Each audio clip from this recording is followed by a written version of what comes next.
The first snow had already fallen, though no one remembered when it had begun. It lay quietly across the land, smoothing the hard edges of the fields, filling the grooves of wagon tracks, softening the lines of stone walls that divided one holding from another. The world had grown smaller beneath it, quieter, as though each sound were wrapped in cloth before being released into the air. In a small house near the harbor, a child named Anna pressed her face against the cold glass of the window. She could not sleep. This had been true for many nights now, ever since her father's ship had sailed beyond the horizon, carrying grain to distant ports while winter settled over Myra like a held breath. Her mother moved quietly in the room below, mending nets by lamplight, her fingers working automatically, her mind elsewhere. Anna watched the street. Snow drifted through the narrow gap between their house and the baker's next door, moving in slow spirals that seemed almost deliberate. The cobblestones gleamed faintly where moonlight touched them. Everything else was shadow. She had heard the stories, of course. All the children had. Whispers of gifts appearing in the night, a loaf of bread where there had been none, coins wrapped in cloth, firewood stacked by doors that had been empty at sunset. The adults spoke of it too, though more carefully, as if naming the mystery might cause it to vanish. Anna did not know what she was watching for, only that something moved through these winter nights, and she wanted to see it. Her breath fogged the glass. She wiped it away with her sleeve and continued her vigil. Below, in the street, nothing stirred. Elsewhere in the city, in a modest house of stone near the church, Nicholas sat in silence. The lamp had burned low. Shadows gathered in the corners of the room, patient and familiar. He had been sitting this way for some time, not in prayer exactly, though his hands were folded, not in meditation, though his breathing had slowed to match the quiet rhythm of the house settling around him. He was listening for the moment when the city truly slept, when the last footsteps faded and the final doors closed, when the night belonged fully to itself. Nicholas was not young anymore. 40 winters had marked him, leaving their signs in the silver threading his beard, the deepening lines around his eyes, the way his joints protested the cold. By day, he served as bishop, a role that required presence, voice, visibility. He spoke at councils, blessed the sick, mediated disputes, stood before congregations with words of comfort and challenge. By night, he disappeared. It had not always been this way. He remembered a different season, years earlier, when his parents had died within a month of one another, leaving him barely 20 and suddenly alone in a house that felt too quiet and an inheritance he had not wanted. The priest who buried them had said, "Your father was a generous man. He never forgot that everything we have is a gift held in trust. You would honor him by doing the same." At the time, the words slid over the surface of his grief without sinking in. Later, alone in the empty house, he opened the small chest that held his parents' savings, stared at the neatly stacked coins until his eyes burned, then locked the chest and hid the key in the deepest corner of a cupboard. "Not yet," he whispered into the dim room. He did not know to whom he spoke, God, his parents, himself. "I can't carry this yet." Years passed. Nicholas left the house, entered the life of the church, and the inheritance became a sealed room in his memory. There, but unentered, a gift held in trust that he did not yet know how to trust. Now, as he sat in the dimming lamplight, He felt the familiar weight settling over him, not burden, but purpose. Outside, snow had begun to fall again. He could hear it, that particular silence that snow brings, muffling the world. He rose slowly, reaching for the cloak that hung by the door. Tonight, like so many nights before, he would walk. Anna saw him first as a shadow. It moved differently than wind-blown snow or drifting cats. It had intention. It paused at corners, seemed to listen, then continued with careful, measured steps. She pressed closer to the window, her breath catching. The figure wore a dark cloak, heavy with snow. In the faint moonlight, she could see the outline of a satchel across one shoulder. The person, she thought it was a man, though it was hard to be certain, moved along the far side of the street, staying close to the walls where shadow pooled deepest. He stopped at the potter's house. Anna watched as he knelt. His movements were slow, deliberate, as though each gesture carried significance beyond the act itself. He drew something from the satchel, she couldn't see what, and placed it carefully by the door. His hand lingered there a moment, resting against the wood. Then he rose and moved on. Anna's heart hammered against her ribs. She wanted to call out, to ask who he was, what he was doing, but something stopped her, an instinct that this was a thing meant to be witnessed but not interrupted, that speaking would break whatever fragile magic allowed it to exist. The figure continued down the street, disappearing into the darkness between buildings. Anna waited, barely breathing, until he emerged again further down. Another house, another pause, another gift placed in silence. She counted his stops. 1, 2, 3, 4. At the 5th house, the widow Mara's, where 3 children slept in a single room and hunger was a constant companion, he knelt longer. Anna saw his shoulders rise and fall with a deep breath, saw him adjust whatever he'd placed, ensuring it would not be missed, saw him rest his forehead briefly against the doorframe, as though offering a blessing made of presence rather than words. Then he stood and turned. For a moment, just a moment, his face caught the moonlight.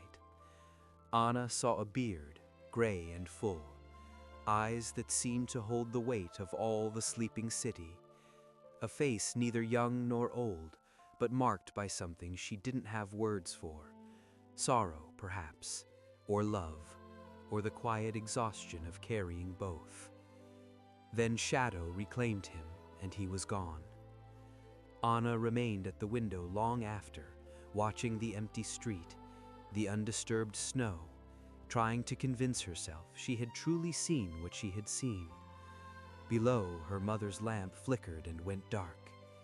The night deepened, and somewhere in the winter darkness, a man continued walking, placing small miracles in his wake, leaving no footprints.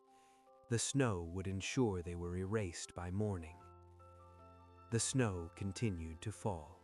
Nicholas moved through the streets of Myra as a man moves through stillness, with attention paid to every step, every breath, every moment of transition between one house and the next. The satchel across his shoulder had grown lighter, but it still carried weight of a different kind.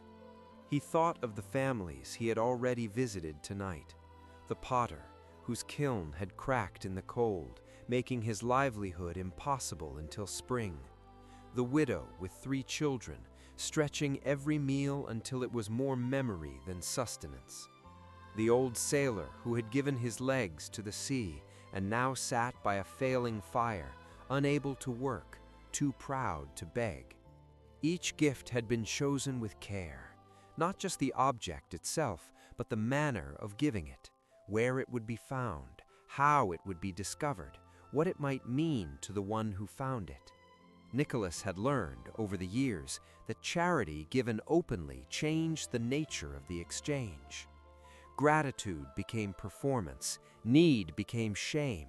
The receiver felt obligated, diminished, marked by their own poverty. And the giver, Nicholas knew this especially, could begin to take comfort in being seen as generous, to feed on the recognition, to give not for the sake of the other, but for the warmth of their own reflected virtue. So he had chosen invisibility. It was harder than it appeared.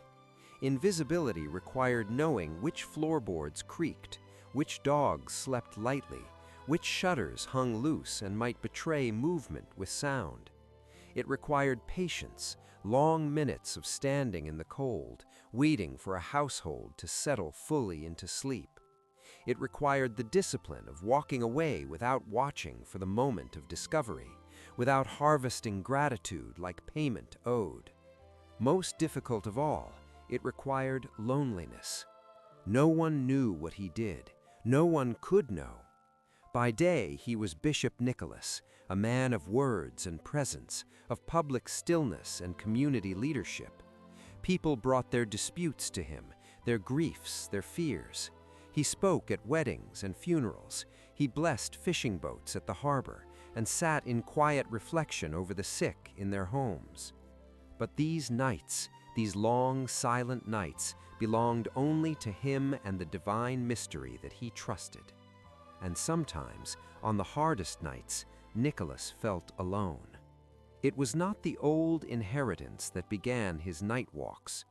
The turning point had come years after his parents' deaths, when he was already a priest in Myra.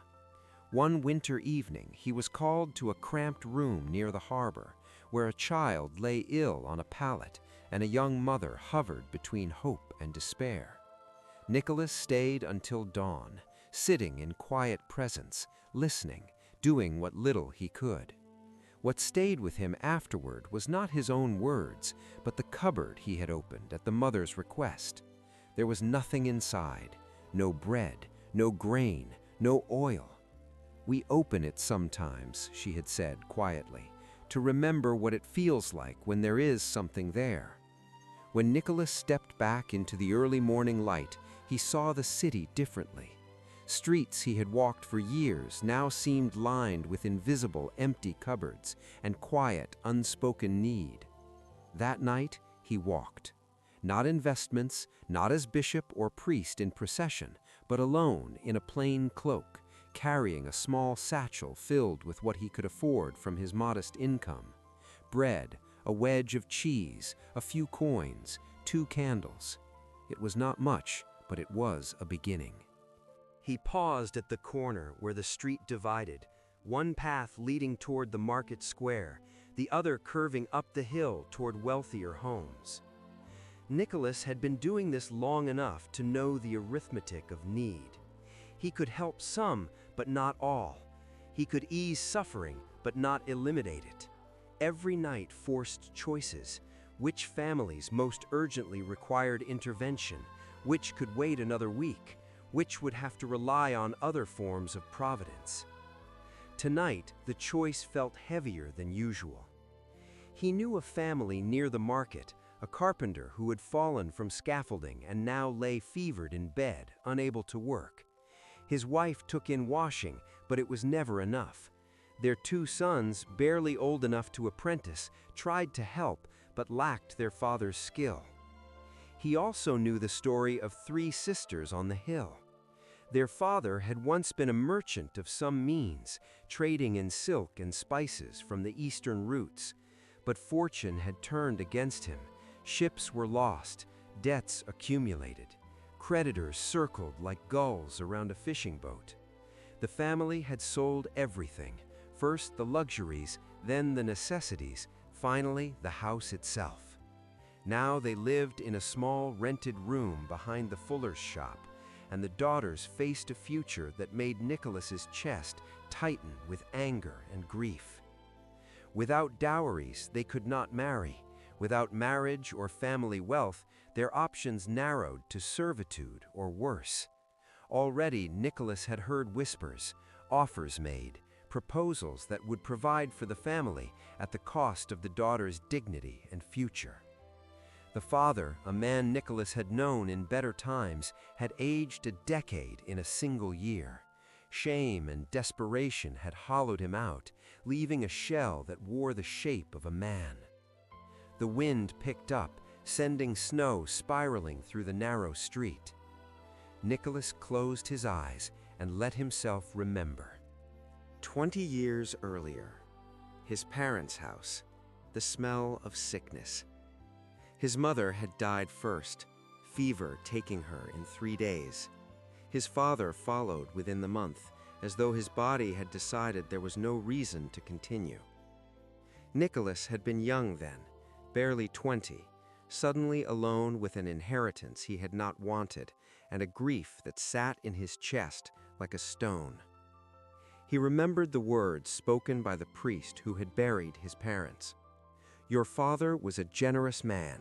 He never forgot that everything we have is a gift held in trust. You would honor him by doing the same.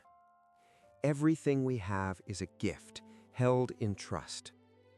To Nicholas, in that raw season, the money felt less like a gift and more like a weight tied to a life that was no longer his.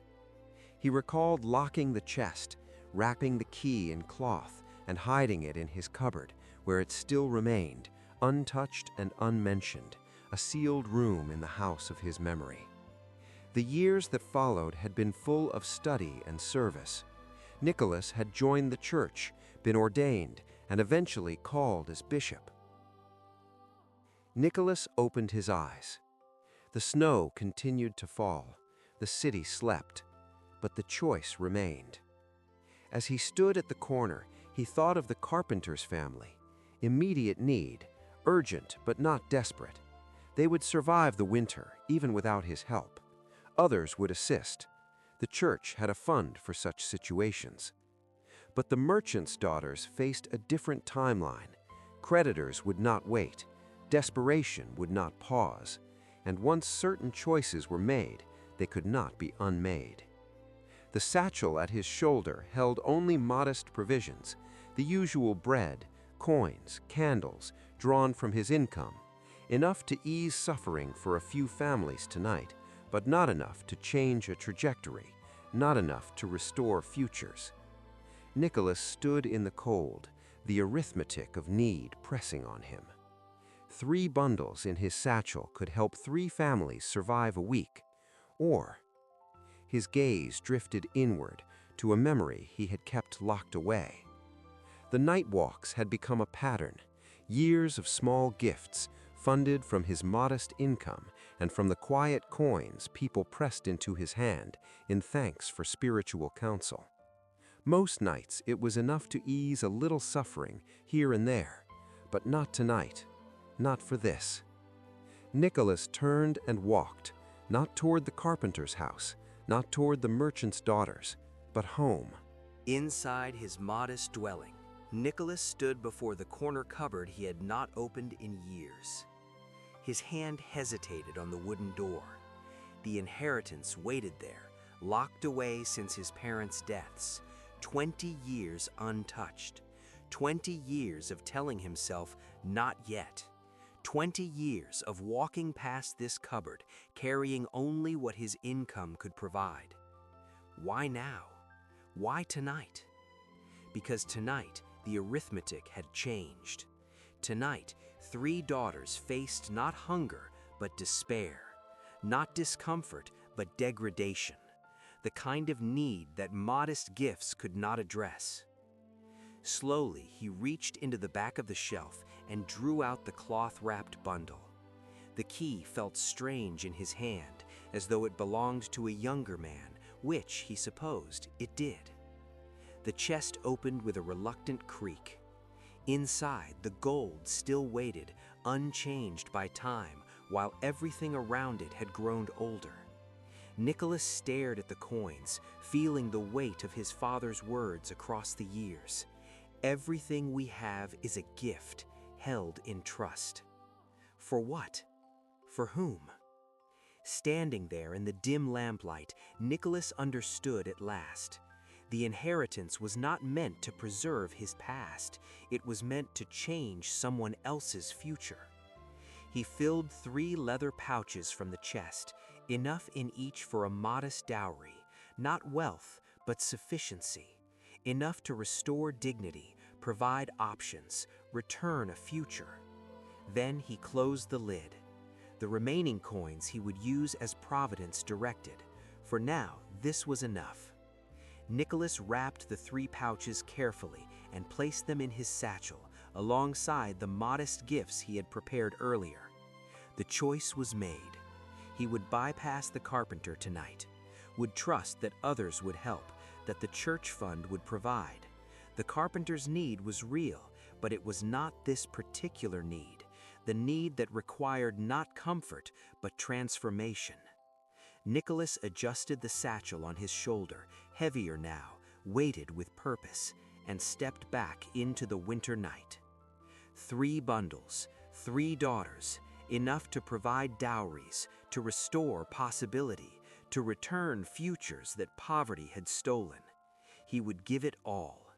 And then tomorrow night he would begin again, with an empty satchel and a city still full of need.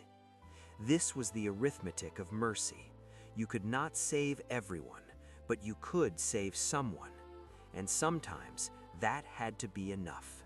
The fuller's shop stood dark and silent, its shutters closed tight against the cold. Behind it, accessible only through a narrow alley, the merchant's family rented 2 rooms on the 2nd floor.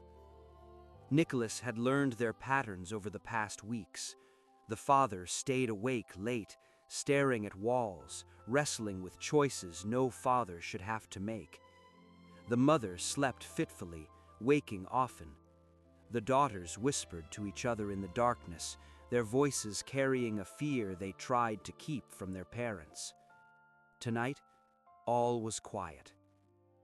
Nicholas approached carefully, testing each stone before putting his full weight on it.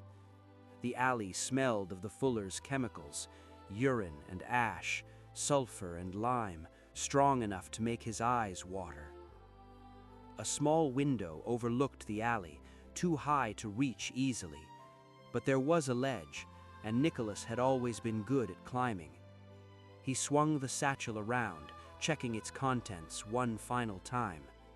He began to climb. The stone was slick with ice, but there were enough gaps in the mortar to provide handholds. His fingers, already cold, began to ache almost immediately. His breath came harder. Not young anymore, he thought. The years had added weight and taken flexibility. But he climbed. At the ledge he paused, listening. Inside someone stirred, a restless sleeper shifting position. Nicholas froze, not breathing, waiting for the sound to settle. Silence returned. He pulled the first pouch from the satchel, testing its weight in his hand. Through the window, narrow, barely wide enough, he could see into the room. 2 pallets on the floor, 3 shapes huddled under thin blankets, the daughters, all asleep. Nicholas whispered a silent prayer, not asking for reward, only that the gift be received as it was intended, that it bring hope rather than confusion, that it change what needed to change. Then he dropped the pouch through the window. It landed with a soft thump on the wooden floor, barely audible. He waited, heart pounding, to see if anyone woke. Nothing. The 3 shapes remained still. Nicholas allowed himself a breath, then positioned the second pouch, through the window. Another soft thump. 2 down, 1 to go. He reached for the third pouch, and the stone beneath his foot shifted. Not much, just a finger's width, but enough. He slipped, catching himself against the wall, the scrape of his boot against stone sounding impossibly loud in the night's silence. Inside, one of the daughters sat up. Nicholas pressed himself flat against the wall, not daring to move. Through the window, he could see her silhouette. She had turned toward the sound, head tilted, listening. Long seconds passed. The girl stood, moving quietly toward the window. She looked out, scanning the alley. Nicholas remained motionless, shadow among shadows, barely breathing. Their eyes met, or he thought they did. It was hard to be certain in the darkness.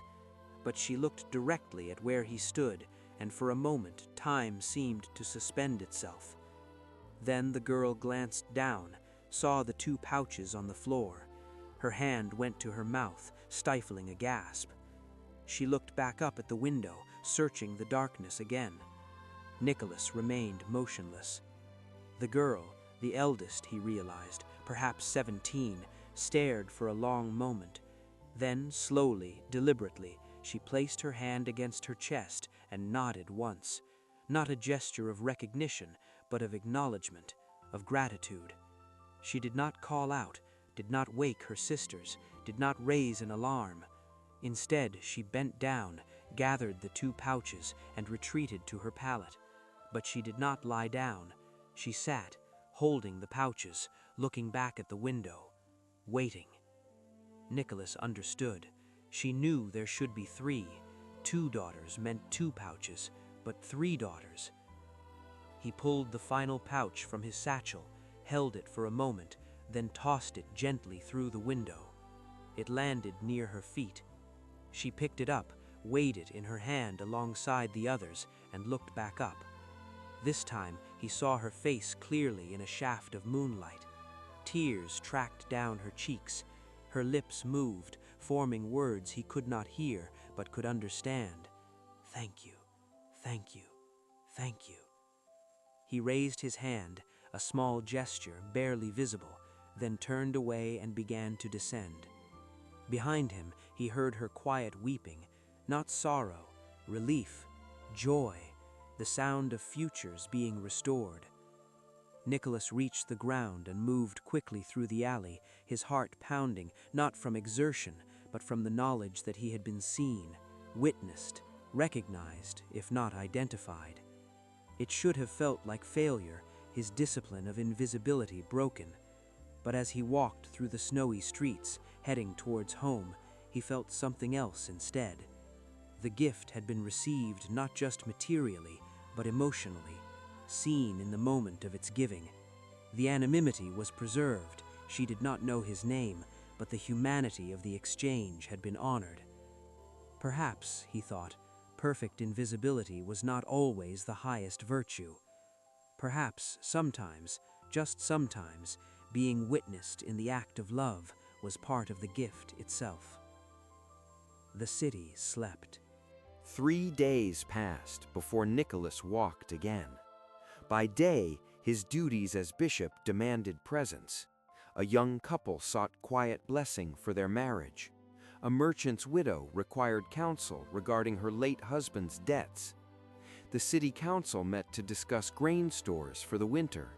There was concern about supplies, worry that if the snow continued, the mountain passes would close completely, leaving Myra isolated until spring.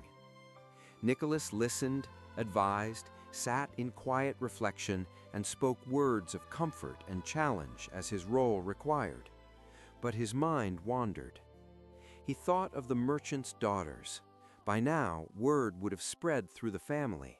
The father would weep, Nicholas imagined it clearly, first in disbelief, then in overwhelming relief. The mother would insist it was a miracle. The daughters would whisper theories, trying to understand. And the eldest would remember looking into the alley and seeing what? A shadow, a shape, a mystery she would carry for the rest of her life. Would she tell her sisters, or would she keep the moment to herself, a private covenant with the unknown? Nicholas wondered, but did not try to find out. That was part of the discipline, to give and then to walk away, releasing any claim to the gift's aftermath. Still, the wondering remained.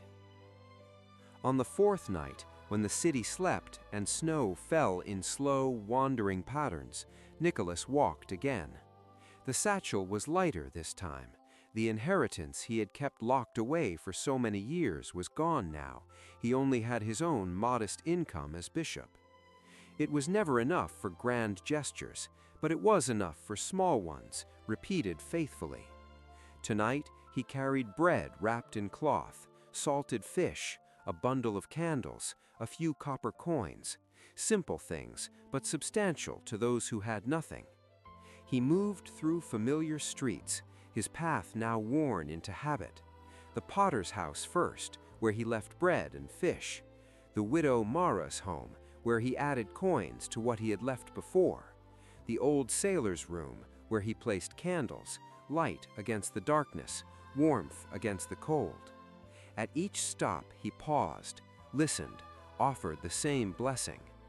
The snow continued its patient work, erasing his footprints as he made them.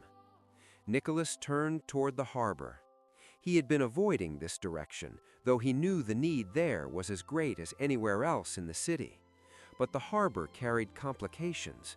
Too many people awake at odd hours, fishermen preparing boats for early morning launches, merchants conducting business by lamplight, sailors stumbling back from taverns. Invisibility was harder near the docks. But tonight, with snow falling heavily and the wind sharp off the sea, even the harbor quarter was quiet. Ships rocked gently at anchor, their masts creaking in rhythm with the waves. Ice had begun to form along the pier, making the wooden planks treacherous. Nicholas moved carefully, his breath visible in the cold air. He was searching for a specific house, small, barely more than a shed, leaning against the wall of a warehouse. A sailor's wife lived there, with her infant son. The husband had sailed 3 months ago, promising to return before winter. He had not come back. Nicholas had heard the story from other sailors. A storm off the Lycian coast, ships scattered. Some made it to harbor, others did not. The husband's fate remained unknown, neither confirmed dead nor proven alive. The wife waited, caught between grief and hope. Nicholas had seen her in the market, the baby wrapped against her chest, her eyes scanning every face as though her husband might appear at any moment. She bought only what was cheapest, stretching her meager savings as far as they would go. The community helped at first, but charity had its limits, and attention moved to newer crises. Now, as Nicholas approached the small house, he could see lamplight through the gap in the shutters. She was awake. He paused, considering.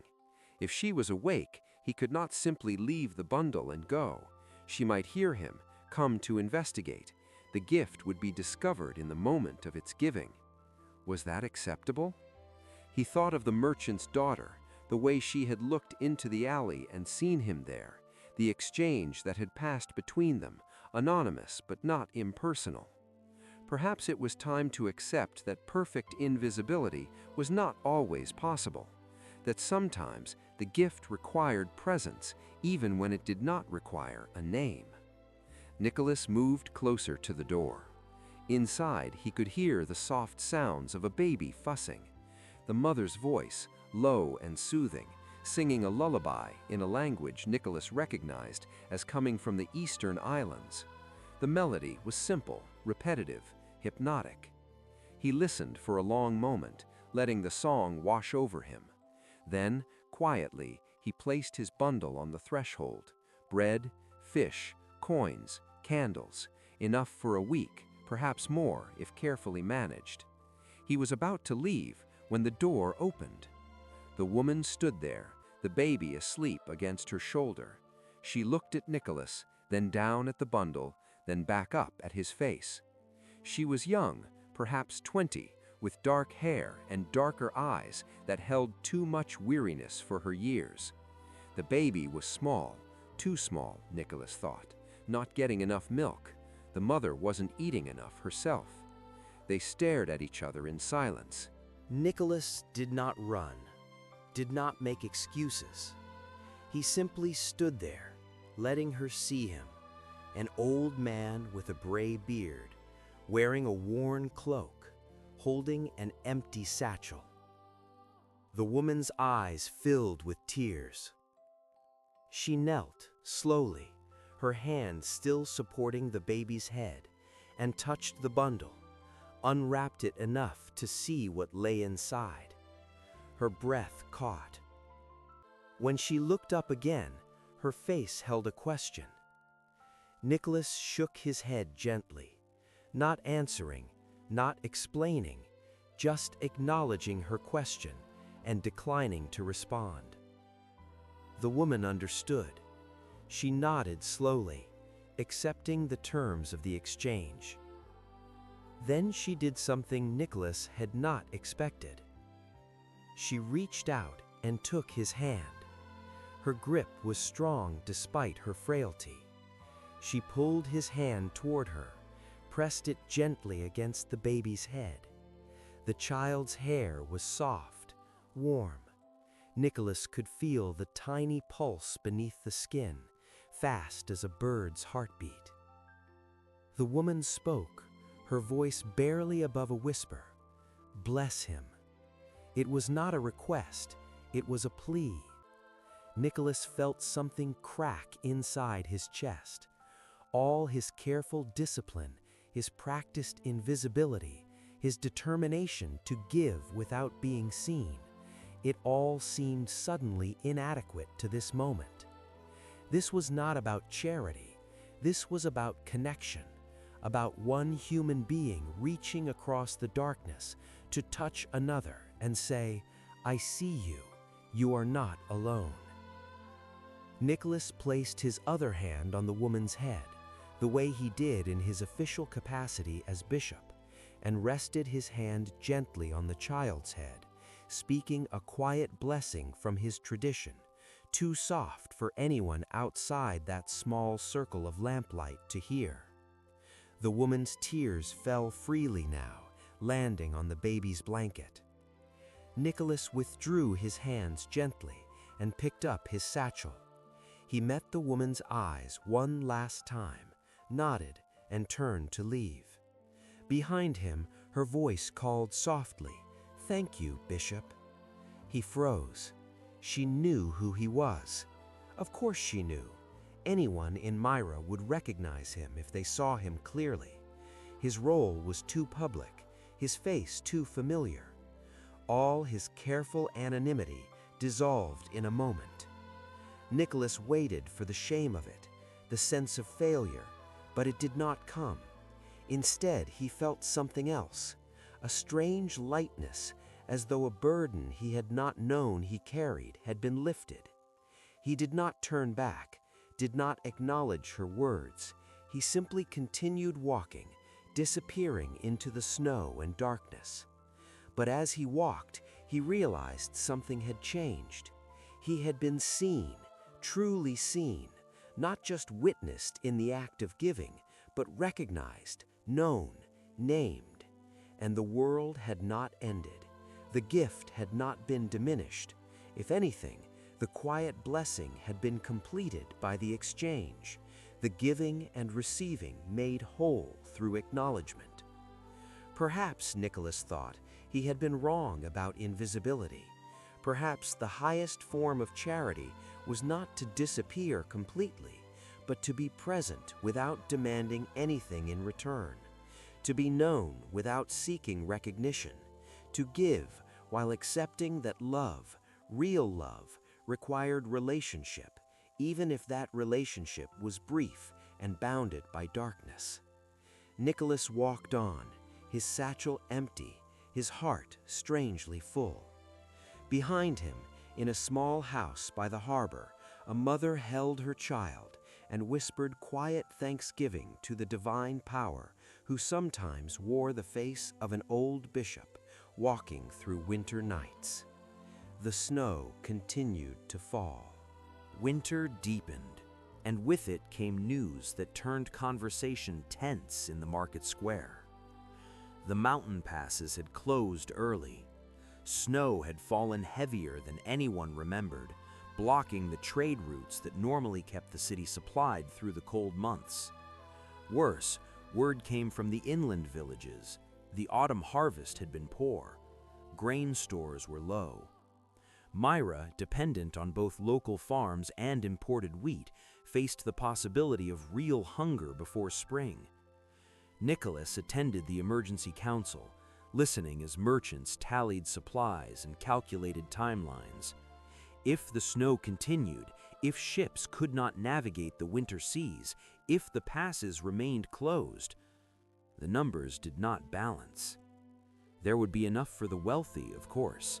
There was always enough for those with means, but for the poor, for widows and orphans, for day laborers and fishermen, for all those who lived meal to meal even in good times, winter threatened to become more than uncomfortable.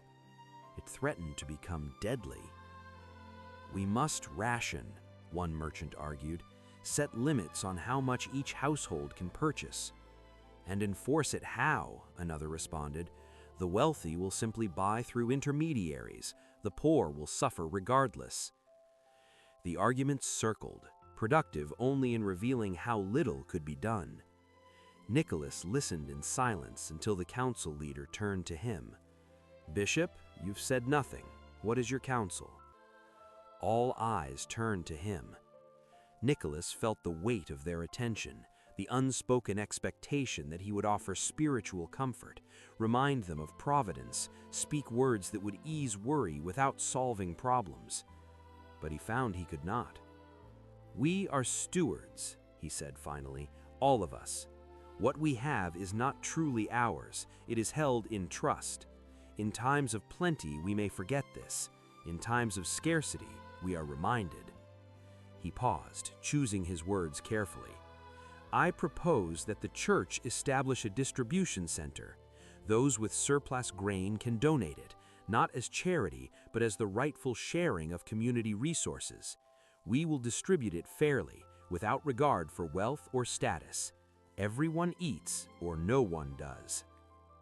The silence that followed was complicated. Some merchants shifted uncomfortably. The proposal threatened their profit. Others nodded slowly, recognizing the moral weight of the suggestion. The poor council members, few as they were, looked at Nicholas with something approaching hope. "And if donations are insufficient," someone asked, "then we will purchase grain at fair price from those who have it, using church funds if necessary." Nicholas met the speaker's eyes. "We will not allow our neighbors to starve while we debate economics." The council leader cleared his throat. "A generous proposal, Bishop. We will take it under consideration." Which meant, Nicholas knew, that it would be discussed, diluted, and likely dismissed as impractical. He nodded and said nothing more. But as he left the council chamber, stepping out into the cold afternoon, he knew what he had to do. If the community would not act collectively, he would act individually.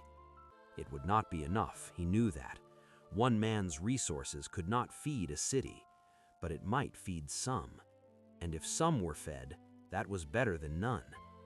The arithmetic of mercy, once again. That night, Nicholas did not walk through the city placing small gifts at individual doors. Instead, he walked to the grain merchant's warehouse at the far edge of the harbor district.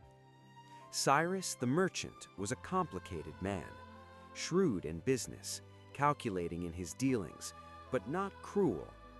He had a reputation for fairness, even if his primary concern was profit. Nicholas had known him for years, had blessed his ships, had presided over his daughter's wedding. They were not friends exactly, but there was respect between them. The warehouse was dark except for a single lamp burning in the office where Cyrus kept his accounts. Nicholas knocked, then waited. Footsteps. The door opened. Cyrus stood there, holding the lamp high, squinting into the darkness. "Bishop Nicholas?" Surprise in his voice. "Is something wrong? May I come in?" Cyrus stepped aside, gesturing to a stool. "Of course, though I'm curious what brings you to the warehouse at this hour." Nicholas remained standing. "I want to buy grain." "Ah." Cyrus set the lamp down, his expression shifting to something more guarded. "You attended the council meeting. You know what's coming." I do. Then you know that grain prices are about to rise substantially. Basic economics, supply and demand. I'd be a fool to sell now at current prices when I could wait a month and triple my profit. I know. Cyrus studied him. And yet you're here asking me to sell. Why would I do that? Because you have daughters. Silence. You have daughters, Nicholas repeated, and you love them. You want them to live in a world where kindness exists, where mercy matters, where people care for one another even when it costs them something. Cyrus laughed, but there was no humor in it. Pretty words, Bishop, but pretty words don't feed families through winter. Coin does. Resources do. I agree. Nicholas reached into his robe and withdrew a small pouch. This is everything I have, my personal savings, such as they are. It's not enough to buy your entire supply, but it will purchase a substantial amount at current prices. He placed the pouch on the table between them. Use it to buy grain, then open the church as a distribution center. Anyone who comes hungry will be fed. No questions asked, no payment required. Cyrus stared at the pouch, but did not touch it. That's madness. You'll be overwhelmed. The poor will come in droves, and your grain will be gone in days. And then what? More hunger, more desperation. You'll have simply delayed the inevitable while bankrupting yourself. Perhaps, Nicholas kept his hand on the pouch, or perhaps others will see what we're doing and join us. Perhaps other merchants will donate. Perhaps the wealthy will remember that their surplus comes from the same source as the poor man's scarcity, the divine powers and the work of the community. And if they don't? Then at least some will be fed. At least some children will go to sleep with full bellies. At least some families will remember that in their darkest hour, someone cared. Cyrus picked up the pouch, weighed it in his hand. This is a significant sum, Bishop. Are you certain? I am. You understand you're gambling on human generosity. That's a poor bet. I'm gambling on human capacity for goodness. That's the only bet worth making. Cyrus was quiet for a long time, turning the pouch over in his hands. Finally, he set it down and looked at Nicholas with something that might have been respect. I'll do this, Cyrus said. I'll sell you grain at current prices, more than this will buy, actually, enough to feed the quarter for a month, maybe longer if carefully managed. Consider the excess a donation. Nicholas felt relief wash over him. Thank you. Don't thank me yet. This is going to be complicated. Distribution, rationing, preventing hoarding. It will require organization. You'll need help. I'll find it. I'm sure you will. You're stubborn when you choose to be, Bishop. It's one of your less annoying qualities. Nicholas laughed, surprised by the sound. When had he last laughed? He couldn't remember. There's one condition, Cyrus said. Name it. You let me help, not just with grain, but with the logistics. I know distribution. I know how to manage supplies. You'll need that expertise. Nicholas hesitated. This would make his charity visible, public, impossible to perform anonymously. Everyone would know the church was feeding the poor. Everyone would know he had initiated it. It violated everything his night walks had taught him about the virtue of invisibility. But he thought of the sailor's wife, the way she had pressed his hand to her baby's head and asked for quiet blessing. The way being seen had not diminished the gift, but completed it. Perhaps this was the same. Perhaps some acts of mercy required visibility, required witness, required the community to see, and hopefully to join. Agreed, Nicholas said. We'll do this together. They shook hands, merchant and bishop, calculation and faith, finding common ground in the simple recognition that people were hungry and something had to be done. The work continued. The church opened its doors 3 days later. Nicholas and Cyrus had worked without sleep, organizing supplies, setting up distribution tables, recruiting volunteers. Word spread quickly through the city. Free grain at the church. Come hungry, leave fed. The line formed before dawn. Nicholas stood at the door, watching them come. Old men who had given their youth to the sea. Young mothers with children clinging to their skirts. Day laborers whose work had dried up when the harbor froze. Beggars who lived in the alleys. Slaves sent by their masters, hoping to save on feeding costs. All of them desperate, all of them afraid. Nicholas had imagined this moment many times during his night walks. The crowd of need, the impossibility of meeting it all. But imagination had not prepared him for the reality of seeing it, face after face after face, each one carrying a story of hardship he would never fully know. "Bishop?" One of the volunteers touched his arm. "We're ready." Nicholas nodded and opened the doors. The crowd surged forward, then stopped, held back by the volunteers who formed a human barrier. Order had to be maintained. Panic would help no one. "One at a time," Cyrus's voice, loud and commanding.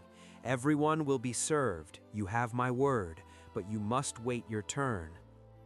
Slowly, the crowd organized itself into a line. The first person to reach the distribution table was an old woman Nicholas recognized from the market. Helena, her name was. She sold vegetables in summer, barely surviving through winter. "Helena," Nicholas said gently, "how many in your household?" "Just me, Bishop. My husband passed 2 years ago." One of the volunteers measured out grain, enough for a week, and placed it in the cloth sack Helena had brought. "God bless you," she whispered, tears in her eyes. "Bless you." She moved on. The next person came forward, then the next. The line stretched out the door, down the steps, into the street. It did not shrink. Nicholas worked the distribution table, greeting each person, asking about their household, ensuring they received what they needed. His hands moved automatically, scoop, measure, pour, while his mind tried to grasp the magnitude of what they were attempting. The grain would not last, he knew this. Even with Cyrus's generous contribution, even with careful rationing, they had perhaps a month's supply, and winter would last longer than that. But a month was better than nothing. A month was a lifetime when you were starving today. Hours passed. The sun rose higher, then began to descend. The line continued. "Bishop," Cyrus appeared at his elbow, "we're moving through supplies faster than projected. At this rate, we'll be empty in 3 weeks. Then we'll find more." "From where? I've given what I can spare. The other merchants are watching to see if others will match my contribution before they commit their own." "They will." "You have a lot of faith." Nicholas looked at Cyrus. "In God, yes, but also in people. They may not act immediately, but they will act. They must." Cyrus didn't look convinced, but he returned to managing the flow of people. As afternoon shadows lengthened, Nicholas noticed a commotion near the back of the line. Raised voices, someone pushing forward, ignoring protocol. A woman, well-dressed despite the cold, accompanied by a servant carrying a large basket. She reached the distribution table, slightly breathless. "Bishop Nicholas?" "Yes." "My name is Thecla. My husband is the silk merchant. Perhaps you know him?" Nicholas nodded. He knew of the family.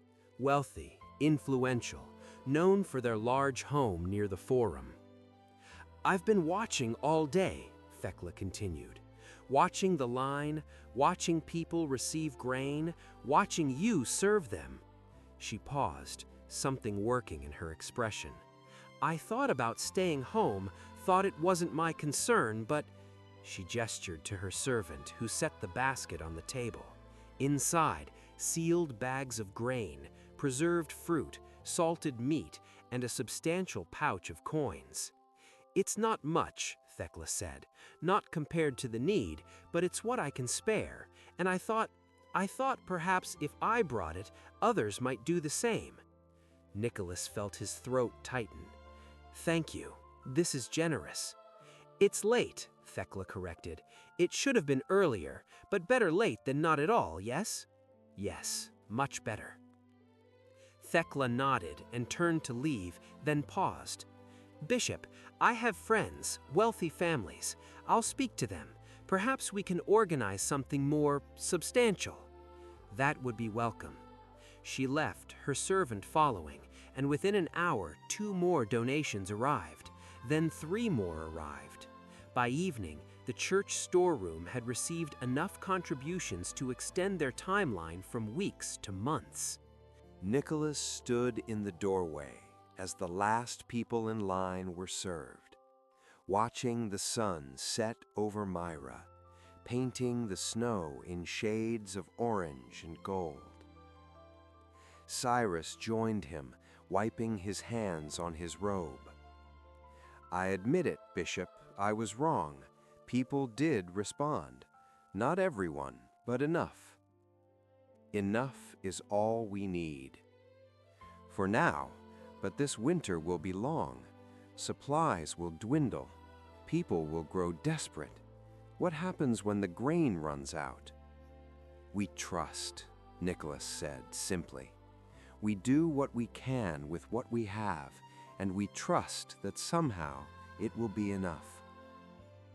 Cyrus shook his head, but he smiled. "You're either the wisest man I know or the most foolish. I haven't decided which. Perhaps both." They stood together in comfortable silence, watching the city settle into evening.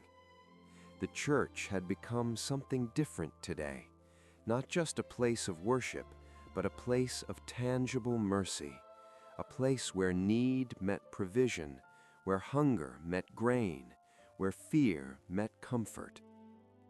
It was not Nicholas's night walking. It was not invisible or anonymous. It was messy and public and imperfect. But it was good work nonetheless. And as Nicholas finally closed the church doors and walked home through the snow, he felt a satisfaction different from his solitary night walks.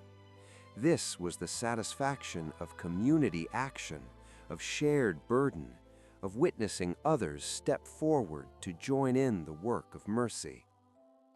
The night walks would continue, he knew this. There would always be needs too specific, too private, too particular for public distribution. The widow who needed firewood, the child who needed shoes, the family facing eviction who needed coins wrapped in cloth and placed silently on a doorstep. But this public work had its own value, its own power.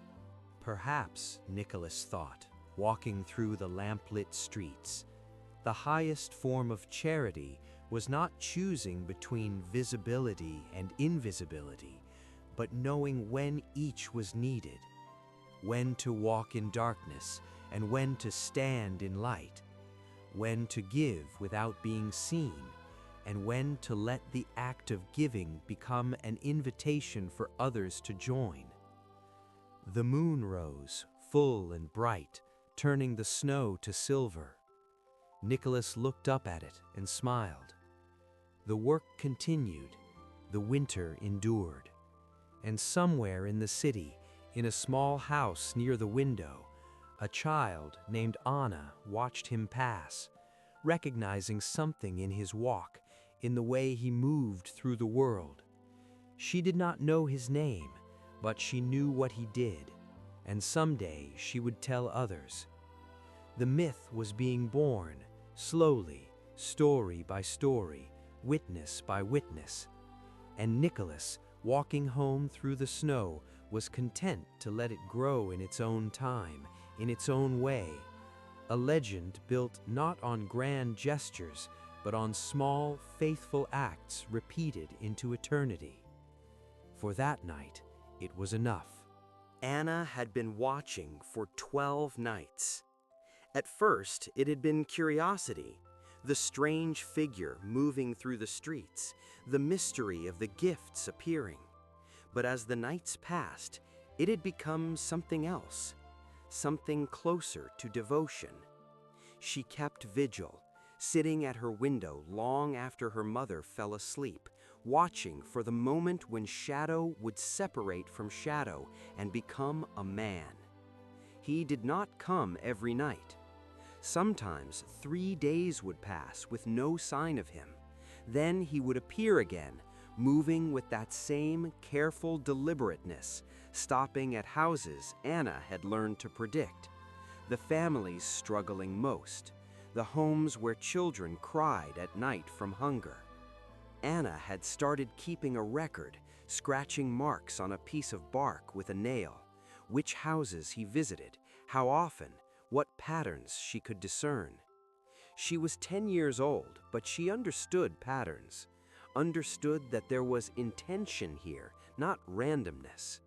The man, she thought of him as the night walker, though she had no name for him, moved through the city like someone reading a map only he could see, a map drawn by need. Tonight, the snow fell lightly, and the moon was nearly full. Good visibility. Anna positioned herself at her usual spot, wrapped in a blanket, her breath fogging the glass. She waited. An hour passed, then another. The moon traced its arc across the sky. Anna's eyes grew heavy, but she forced them open. Missing him was unthinkable. She had missed him 3 nights ago when exhaustion finally claimed her, and the disappointment had been physical, like hunger. Movement. There, at the corner where the street turned toward the harbor. Anna's heart quickened. She leaned forward, pressing her face to the cold glass. The night walker emerged from shadow, his cloak snow-dusted, his movements steady despite what Anna had begun to recognize as age. He was old. She could see it in the way he walked, the slight stiffness, the pauses that came more frequently than they once had. But he walked nonetheless. He stopped first at the house 2 doors down, the Tanner's family. The father had been injured in an accident, his hands burned by caustic chemicals. He could not work. The family was surviving on charity and the mother's work taking in laundry, but it was not enough. Anna watched as the night walker knelt, placed something by the door, and paused with his hand against the wood. He always did this, the pause, the hand on the door or wall, as if he were listening or praying or simply acknowledging the lives within. He stood and continued. 3 more houses, 3 more gifts, 3 more pauses. Then he turned toward Anna's street. Her breath caught. He was coming closer than he ever had, closer to her house. Was it possible? The night walker stopped at the house directly across from Anna's, the fishmonger's widow, who had 3 young children and a debt to the landlord that threatened to put them all on the street. Anna watched him kneel, watched him reach into his satchel, watched him place what looked like a pouch, coins, she guessed, at the threshold. And then, as he stood, he looked up, directly at her window. Anna froze. Could he see her? In the darkness of her room, with only the faint moonlight to betray her presence? The night walker remained perfectly still, looking at her window, not past it, not near it, at her. Anna's heart pounded so hard she thought it might break through her chest. Slowly, hardly daring to breathe, Anna raised her hand and placed it flat against the glass, not waving, not signaling, just acknowledging. "I see you," the gesture said. "I know what you do." The night walker remained motionless for a long moment. Then slowly he raised his own hand, placed it over his heart, and nodded once. The gesture was clear. "Keep this secret. Keep it between us." Anna nodded back, solemn as an oath. The night walker lowered his hand, turned, and walked away. Anna pressed her forehead against the cold glass, watching until he disappeared around the corner. Only then did she allow herself to breathe fully. He had seen her, acknowledged her, brought her into the circle of his secret. She was a witness now, not just an observer, but a participant in the mystery. The weight of that settled over her like a cloak of her own. Anna remained at the window for a long time, even after the street was empty. Her mind raced with questions. Who was he? Why did he do this? Where did he come from? Where did he go when the night's work was done? But beneath the questions was something deeper, a sense of having touched something sacred, something that existed beyond the ordinary world of daylight and visibility and recognition.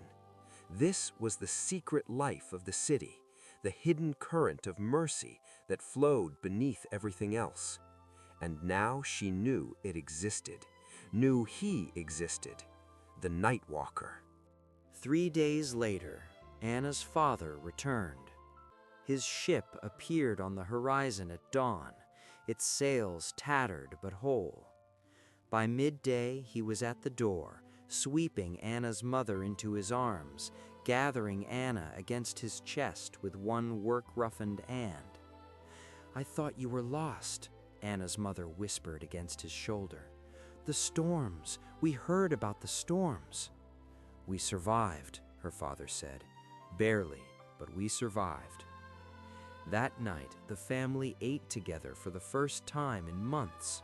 Real food, fish her father had brought, bread her mother had managed to save for special occasions, vegetables from the distribution at the church. "The bishop," Anna's father said, shaking his head. "I heard about what he did, opening the church, feeding people. That took courage. The merchants weren't happy." "He did what was right," Anna's mother replied, "what needed doing.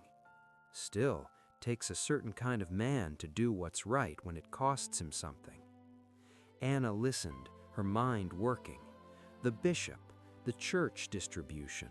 Her father was talking about someone who gave publicly, who fed the hungry openly.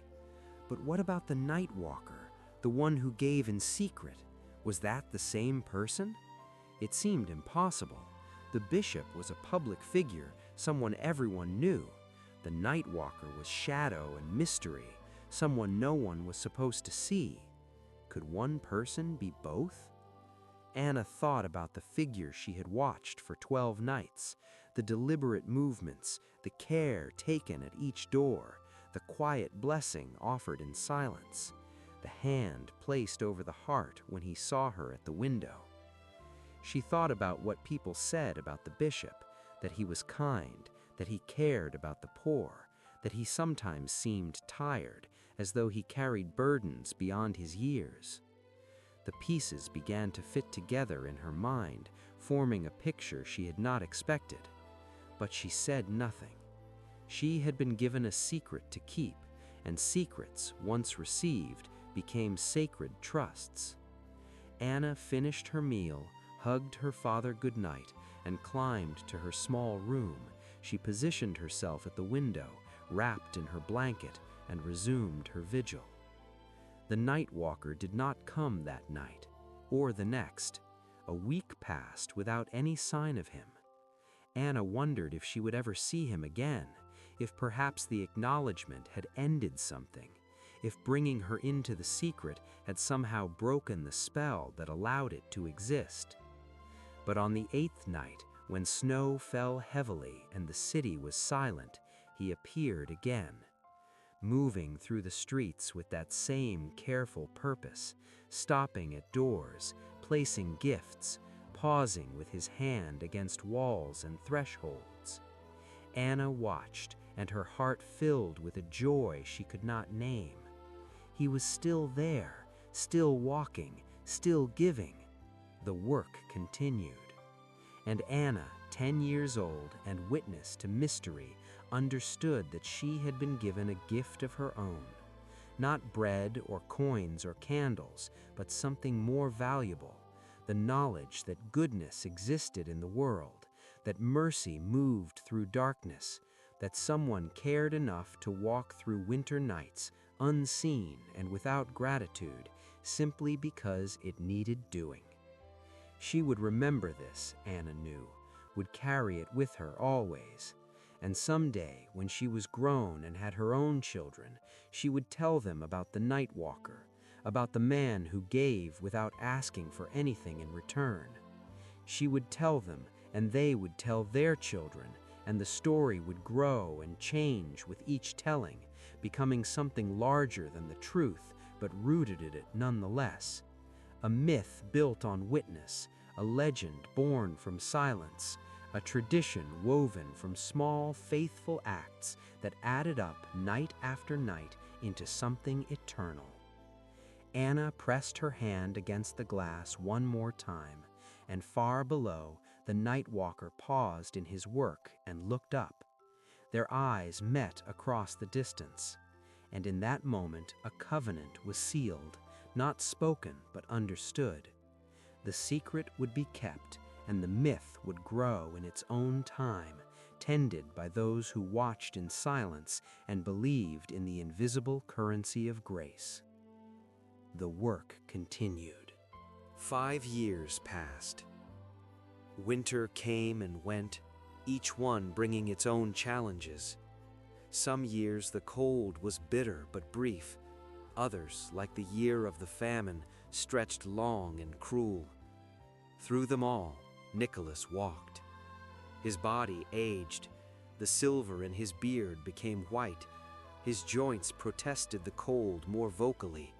The stairs that once gave him no trouble now required measured attention, one step at a time, hand on the rail.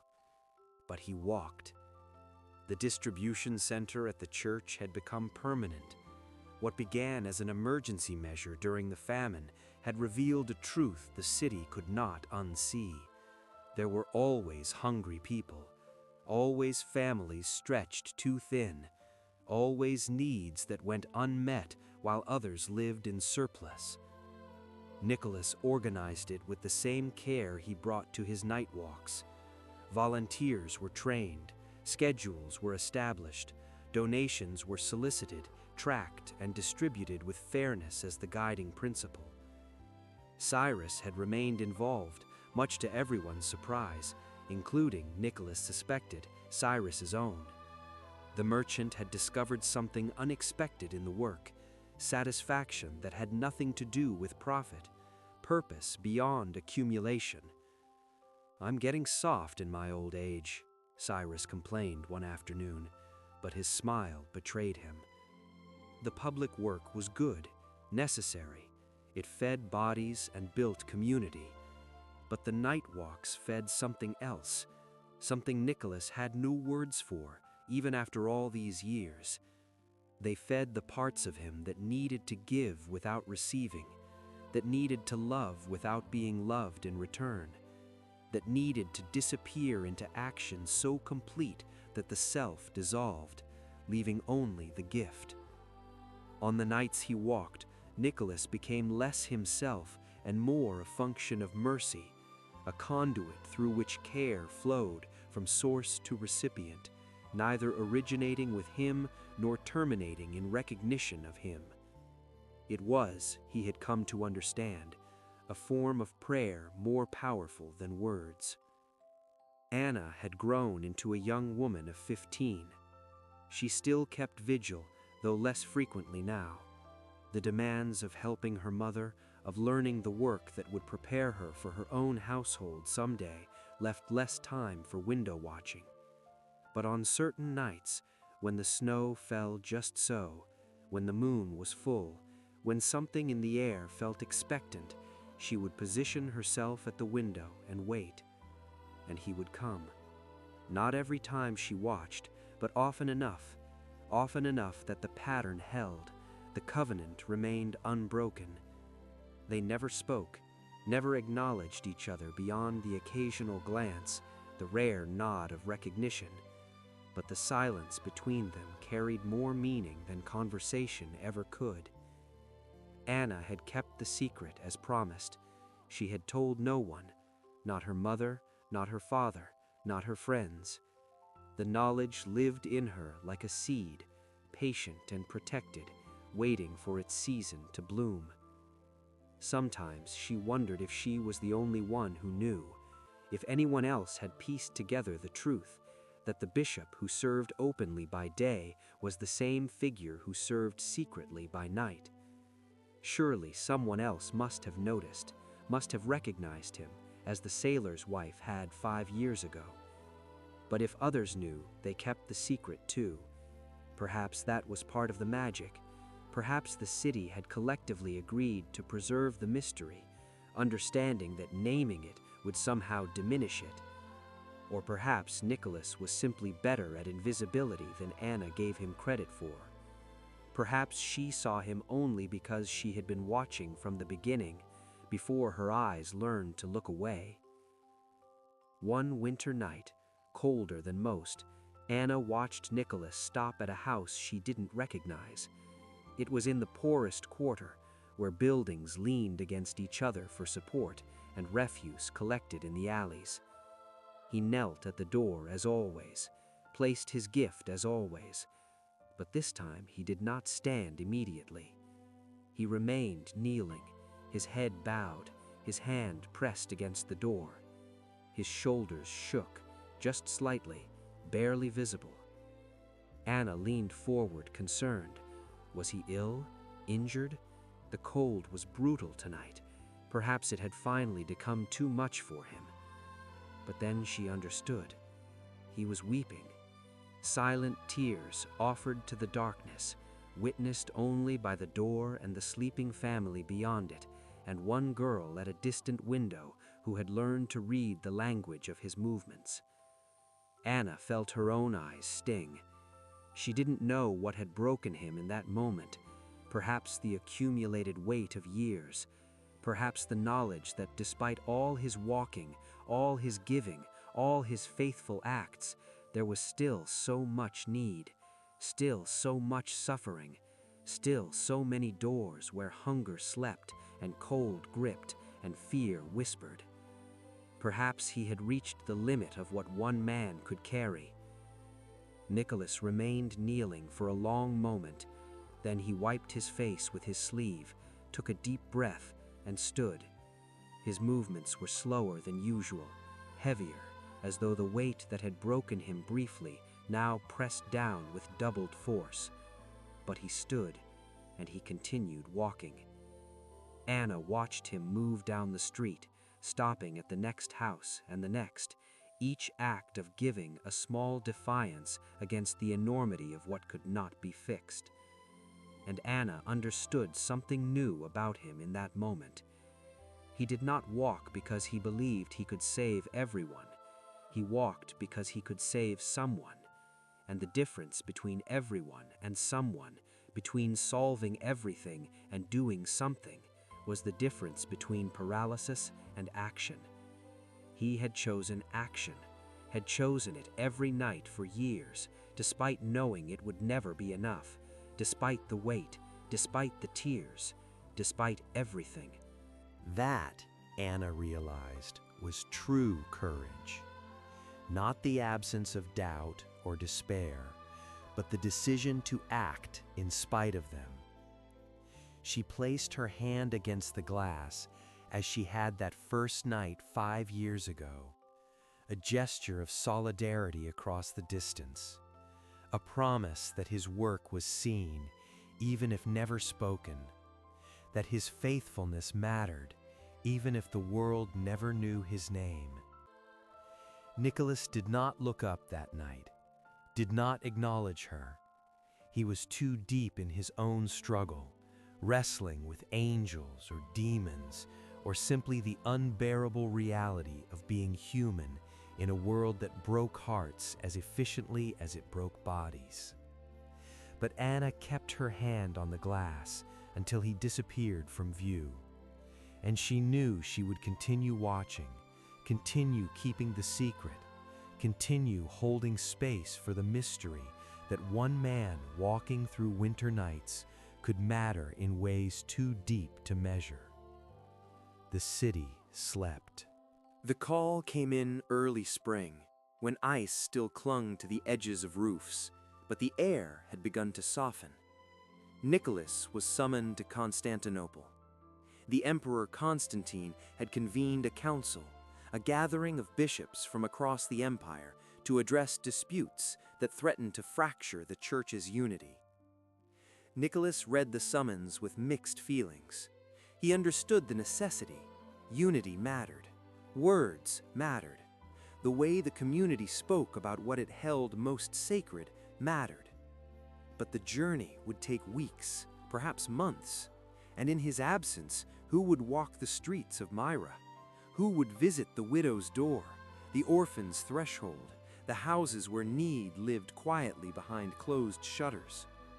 The distribution center will continue, Cyrus assured him. We have volunteers, supplies, systems in place. The public work doesn't require your daily presence anymore. I know. Then why do you look like you're being sent into exile? Nicholas smiled faintly. Because some work can't be delegated. Cyrus studied him for a long moment. The night walks. It wasn't a question. Somehow Cyrus had known, or guessed, or simply put together pieces that anyone paying close attention might have assembled. Nicholas didn't deny it. Someone will need to continue them. I'm not suited for that work, Bishop. I'm a little too loud, a little too impatient, a little too easily recognized. He paused. But I know someone who might be. Who? The girl, Anna, the sailor's daughter. Nicholas felt his chest tighten. You know about her? I've seen her at her window, seen the way she watches the streets, seen the way she looks at you during services, like she's keeping a secret that matters more than anything else in the world. Cyrus shrugged. I pay attention to patterns. It's what made me a successful merchant. She's too young. She's 15, old enough to understand the work, old enough to be trusted. It's not safe, a young woman in the streets at night. With 3 brothers, all fishermen, all protective as wolves. Cyrus's voice softened. I've thought this through, Bishop. She wouldn't walk alone. They would accompany her while keeping watch while she makes the visits. The secrecy could be maintained. The work would continue. Nicholas shook his head. I can't ask that of her. You're not asking. I'm suggesting there's a difference. The question is, are you willing to let the work be larger than yourself, to allow it to continue even when you are not the one doing it? The words struck deep. Nicholas had been walking these streets for 20 years. The work had become so intertwined with his identity that he could barely imagine it existing without him. He knew there was a kind of pride hidden in that fear, the quiet belief that he was essential, that the work would end if he stopped. What if it didn't need to end? What if it could grow, evolve, be carried forward by others who caught the vision and made it their own? I'll think about it, Nicholas said finally. Think quickly, Cyrus replied. You leave in 3 days. Nicholas did not seek out Anna. That felt too much like recruiting, like an old bishop placing a heavy, invisible task on young shoulders. The work was demanding, sometimes lonely, and offered no reward beyond the quiet satisfaction of unseen service. But 2 days before his departure, Anna came to him. She found him in the church, going through supplies for the distribution center, making notes for Cyrus and the other volunteers.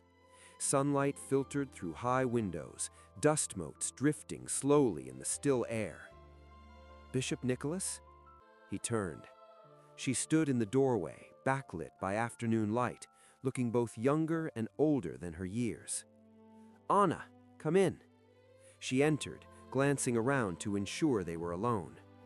Cyrus spoke to me about the night walks, about continuing them while you're gone. He shouldn't have. I want to do it. The words hung between them, clear and steady. Nicholas set down his pen. Anna, you don't understand what you're agreeing to.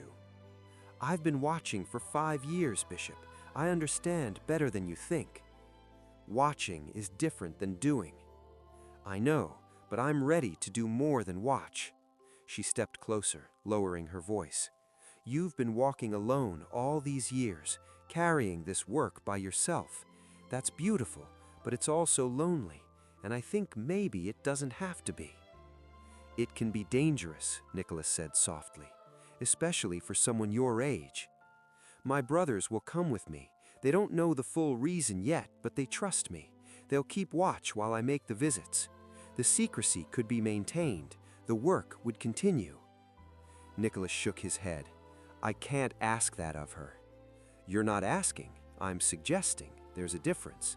The question is, are you willing to let the work be larger than yourself, to allow it to continue even when you're not the one doing it? The words struck deep. Nicholas had been walking these streets for 20 years. The work had become so intertwined with his identity that he could barely imagine it existing without him. He knew there was a kind of pride hidden in that fear, the quiet belief that he was essential, that the work would end if he stopped. What if it didn't need to end? What if it could grow, evolve, be carried forward by others who caught the vision and made it their own? I'll think about it, Nicholas said finally. Think quickly, Cyrus replied. You leave in 3 days. Nicholas did not seek Anna out. That felt too much like recruiting, like an old bishop placing a heavy, invisible task on young shoulders. The work was demanding, sometimes lonely, and offered no reward beyond the quiet satisfaction of unseen service. But 2 days before his departure, Anna came to him. She found him in the church, going through supplies for the distribution center, making notes for Cyrus and the other volunteers. Sunlight filtered through high windows, dust motes drifting slowly in the still air. "Bishop Nicholas?" He turned. She stood in the doorway, backlit by afternoon light, looking both younger and older than her years. "Anna, come in." She entered, glancing around to ensure they were alone. "Cyrus spoke to me about the night walks, about continuing them while you're gone. He shouldn't have. I want to do it." The words hung between them, clear and steady. Nicholas set down his pen. "Anna, you don't understand what you're agreeing to." "I've been watching for 5 years, Bishop. I understand better than you think. Watching is different than doing. I know, but I'm ready to do more than watch." She stepped closer, lowering her voice. "You've been walking all these years alone, carrying this work by yourself. That's beautiful, but it's also lonely, and I think maybe it doesn't have to be." "It can be dangerous," Nicholas said softly, "especially for someone your age." "My brothers will come with me. They don't know the full reason yet, but they trust me. They'll keep watch while I make the visits." She hesitated, then added, "And honestly, Bishop, I think having a woman make some of these visits might help. Some houses, some families, might receive a gift more easily from someone who looks less like authority and more like community." Nicholas studied her face. When had she become so wise? Or had she always been this way, and he had simply failed to notice because he was too focused on his own walking? "Why?" he asked finally. "Why do you want to do this?" Anna was quiet for a moment, choosing her words. "Because you taught me that the world can be more than what we see in daylight, that mercy can move in darkness, that small acts, repeated faithfully, matter more than grand gestures." She met his eyes. "Watching you has been the most important education I could have. Now I want to put it into practice." Nicholas felt something shift in his chest. Not reluctance letting go exactly, more like purpose expanding, making room for someone else to share the burden and provide more watchful eyes for those in need. "There are rules," he said slowly. "I expected there would be. Invisibility above all. The work matters more than recognition. I understand. Some nights there will be no one to thank you, no one to acknowledge what you've done. You have to be content with that.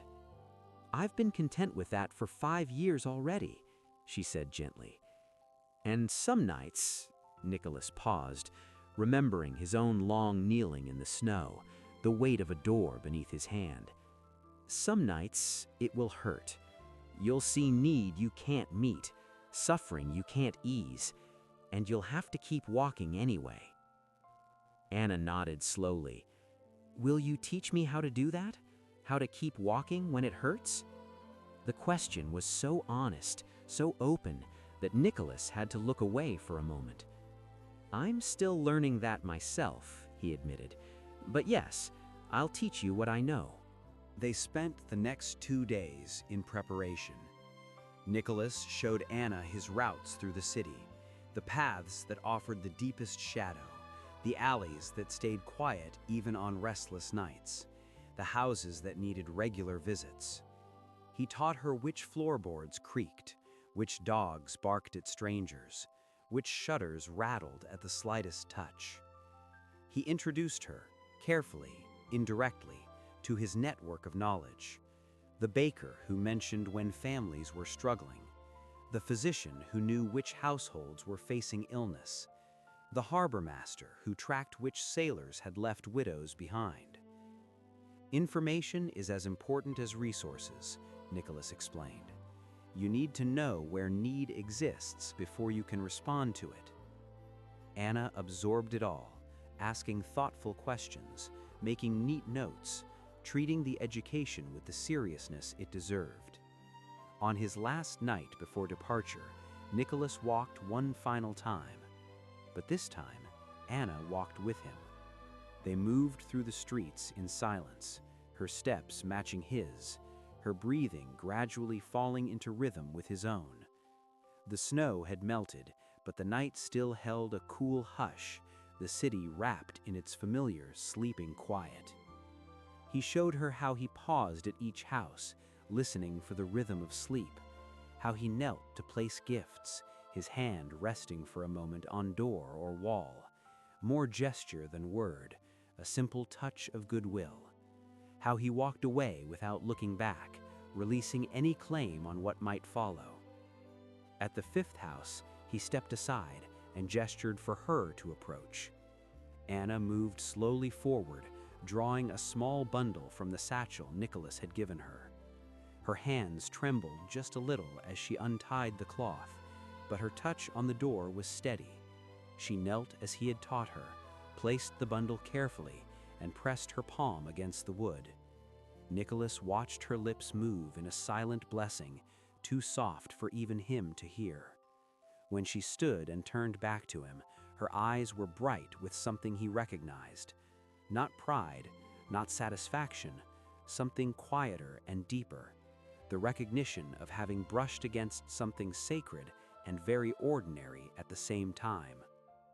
They continued through the city, Nicholas leading, Anna learning, both of them writing a new chapter in a story that was older than either of them and would outlast them both. As dawn approached and they made their way back toward the church, Nicholas felt a weight lift that he had not fully acknowledged carrying. He had been so afraid that the work would end when he stopped, that it was too particular to him, too tied to his own habits and hesitations to survive his absence. But watching Anna move through the streets with that same careful attention, that same reverent quiet, he understood he had been wrong. The work was not about him, had never truly been about him. It was about the work itself, about faithfulness, about repeated humble acts of showing up and paying attention and responding to need with whatever resources were at hand. And that could be learned, could be taught, could be passed on like any other sacred tradition. "You'll do well," Nicholas said as they reached the church steps. Anna smiled. "I'll try. I'll have help." "Your brothers?" "Them, yes, but also—" She made a small, encompassing gesture toward the darkened city. "I think there are others who know, who've seen, who might want to help. Not everyone, the secret matters, but a few trusted people, carefully chosen. Maybe the work can grow beyond one person walking alone. Nicholas considered this. Part of him resisted. The work had always been solitary, private, his alone. He recognized that old pride again and let out a slow breath. "Be careful," he said finally. "But yes, if you find others who understand, who can be trusted, the work can grow, should grow, must grow if it is going to outlast any one of us." Anna nodded solemnly. Then, impulsively, she stepped forward and embraced him, a quick, firm hug that spoke more than words could. "Thank you," she whispered, "for teaching me, for trusting me, for showing me that the world can be better than it is." Nicholas hugged her back, feeling his throat tighten. "Thank you for watching, for keeping the secret, for being willing to carry it forward." They separated, both slightly embarrassed by the depth of the moment. "Go safely to Constantinople," Anna said. "We'll hold things here." "I know you will." Nicholas watched her walk away, her figure dissolving into the soft, early light.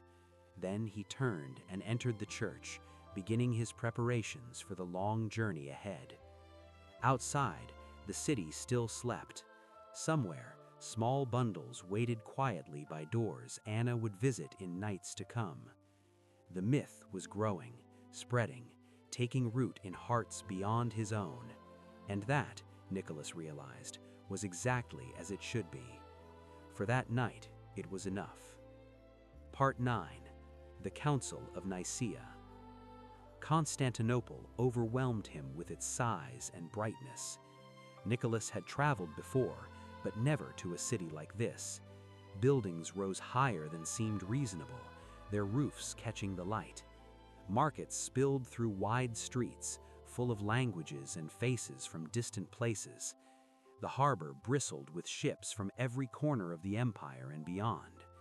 At night, lanterns bobbed over the water like drifting stars, and even then the murmur of the city never entirely fell silent. At the council, Nicholas mostly listened. He was not a trained scholar. His education had been practical rather than academic. He could not match the intricate arguments of bishops who had spent decades in study and debate. They spoke long and carefully about how to describe what was most holy, how to find words for the mystery at the heart of their faith, for the way the divine might enter human life. Nicholas understood the importance of such questions, but he understood presence in a different way. He understood it from 20 years of walking through winter nights, placing gifts at doors, touching walls in quiet blessing. He understood from disappearing into service so that mercy could become more real than any face or name. Presence, Nicholas had learned, was about choosing to be near when need appeared, not abstractly, not theoretically, but concretely, in specific moments, at specific doors, with specific gifts for specific people. And from his own experience, he knew that showing up mattered more than any words spoken at a distance. The council debates stirred questions in him, not only about belief, but also about his night walks, about when to be hidden and when to be seen. In the still hours between sessions, lying awake in a guest room far from Myra, his thoughts drifted. He remembered the sailor's wife, pressing his hand to her baby's head, needing him to be present, visible, named. He remembered Anna watching from her window, needing to see that someone cared enough to walk through the winter dark. He remembered the merchant's daughter, looking into the alley, needing to witness the gift being given so she could understand kindness as something personal rather than distant. Perhaps, he thought, perfect invisibility was not always the highest virtue. Perhaps, sometimes, on certain rare nights when something essential was at stake, presence required visibility, required speaking up, required allowing oneself to be seen, even at the cost of comfort. What came to him most vividly was another memory, the night he had knelt in the snow for longer than usual at a door he could not fully help. the way his hand had rested against the wood, the way his shoulders had sagged beneath the weight of all he could not provide. And then, slowly, the way he had stood, the way he had continued to walk, continued to give even knowing it would never be enough. That was the pattern, wasn't it? To act despite limitation, to give despite insufficiency, to show up despite feeling inadequate. There were moments during the council when Nicholas wished he had spoken more gently or listened a little longer, but such regrets did not mean the work was over. They did not erase the years of quiet walking through sleeping streets. They did not undo the good that had already been given. They simply reminded him that he was human, fallible, capable of long patience and the occasional clumsy word, capable of years of silence and a single moment of speaking more sharply than he intended. Nicholas sensed that life had always made room for such people, that the world moved forward through imperfect hands and uncertain steps. Nicholas sat alone one early morning as pale light touched the edges of the city, thinking about balance, about the rhythm between invisibility and presence, about how a life might hold both quiet service and visible witness without either canceling the other. Perhaps, he thought, faithfulness, whatever people gave it names, required both, required knowing when to disappear and when to stand, when to walk silently in darkness and when to speak in daylight. When the council finally ended, the bishops agreed on words that tried to honor a simple truth, that what was Constantinople overwhelmed him with its size and brightness. Nicholas had traveled before, but never to a city like this. Buildings rose higher than seemed reasonable, their roofs catching the light. Markets spilled through wide streets, full of languages and faces from distant places. The harbor bristled with ships from every corner of the empire and beyond. At night, lanterns bobbed o'er the water like drifting stars, and even then, the murmur of the city never entirely fell silent. At the council, Nicholas mostly listened. He was not a trained scholar. His education had been practical rather than academic. He could not match the intricate arguments of bishops who had spent decades in study and debate. They spoke long and carefully about how to describe what was most holy, how to find words for the mystery at the heart of their faith, for the way the divine might enter human life. Nicholas understood the importance of such questions, but he understood presence in a different way. He understood it from 20 years of walking through winter nights, placing gifts at doors, touching walls in quiet blessing. He understood it from disappearing into service so that mercy could become more real than any face or name. Presence, Nicholas had learned, was about choosing to be near when need appeared. Not abstractly, not theoretically, but concretely, in specific moments, at specific doors, with specific gifts for specific people. And from his own experience, he knew that showing up mattered more than any words spoken at a distance. The council debates stirred questions in him, not only about belief, but about his night walks, about when to be hidden and when to be seen. In the still hours between sessions, lying awake in a guest room far from Myra, Nicholas found his thoughts drifting. He remembered the sailor's wife, pressing his hand to her baby's head, needing him to be present, visible, named.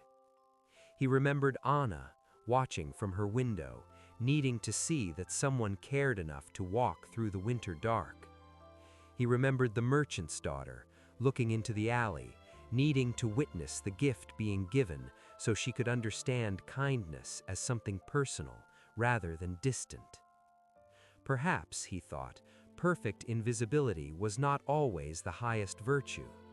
Perhaps, sometimes, on certain rare nights, when something essential was at stake, presence required visibility, required speaking up, required allowing oneself to be seen, even at the cost of comfort. What came to him most vividly was another memory. The night he had knelt in the snow for longer than usual at a door he could not fully help. The way his hand had rested against the wood, the way his shoulders had sagged beneath the weight of all he could not provide. And then, slowly, the way he had stood, the way he had continued to walk, continued to give, even knowing it would never be enough. That was the pattern, wasn't it? To act despite limitation, to give despite insufficiency, to show up despite feeling inadequate. There were moments during the council when Nicholas wished he had spoken more gently or listened a little longer, but such regrets did not mean the work was over. They did not erase the years of quiet walking through sleeping streets. They did not undo the good that had already been given. They simply reminded him that he was human, fallible, capable of long patience and the occasional clumsy word, capable of years of silence and a single moment of speaking more sharply than he intended. Nicholas sensed that life had always made room for such people, that the world moved forward through imperfect hands and uncertain steps. He sat alone one early morning as pale light touched the edges of the city, thinking about balance, about the rhythm between invisibility and presence, about how a life might hold both quiet service and visible witness without either canceling the other. Perhaps, he thought, faithfulness, whatever name people gave it, required both, required knowing when to disappear and when to stand, when to walk silently in darkness and when to speak in daylight. When the council finally ended, the bishops agreed on words that tried to honor a simple truth, that what was most holy had truly entered human life, not from a distance, but from within it. Nicholas left the gathering less interested in the exact phrasing and more certain of something he had felt for years, that what people most needed was not perfect language about the divine, but the reassurance that love could be near them, in their own streets, at their own doors. The journey back to Myra took 3 weeks. Nicholas walked more than he rode, despite offers of transport from fellow bishops. He needed the time, needed the steady, calming rhythm of his steps to settle what the council had unsettled. He walked through valleys and over low passes, past small villages and stretches of open land where the sky felt very wide. The days blurred into one another in a gentle pattern, walking, eating simple meals, resting, and walking again. Each evening, when the road grew dim and the air cooled, he would sit quietly and think of the narrow streets of Myra and of a young woman moving through them with careful, steady steps. As he walked, he wondered how Anna was managing, wondered how the work had unfolded in his absence, wondered whether others had joined her, whether the quiet tradition had already begun to grow beyond anything he had imagined. He would find out soon enough.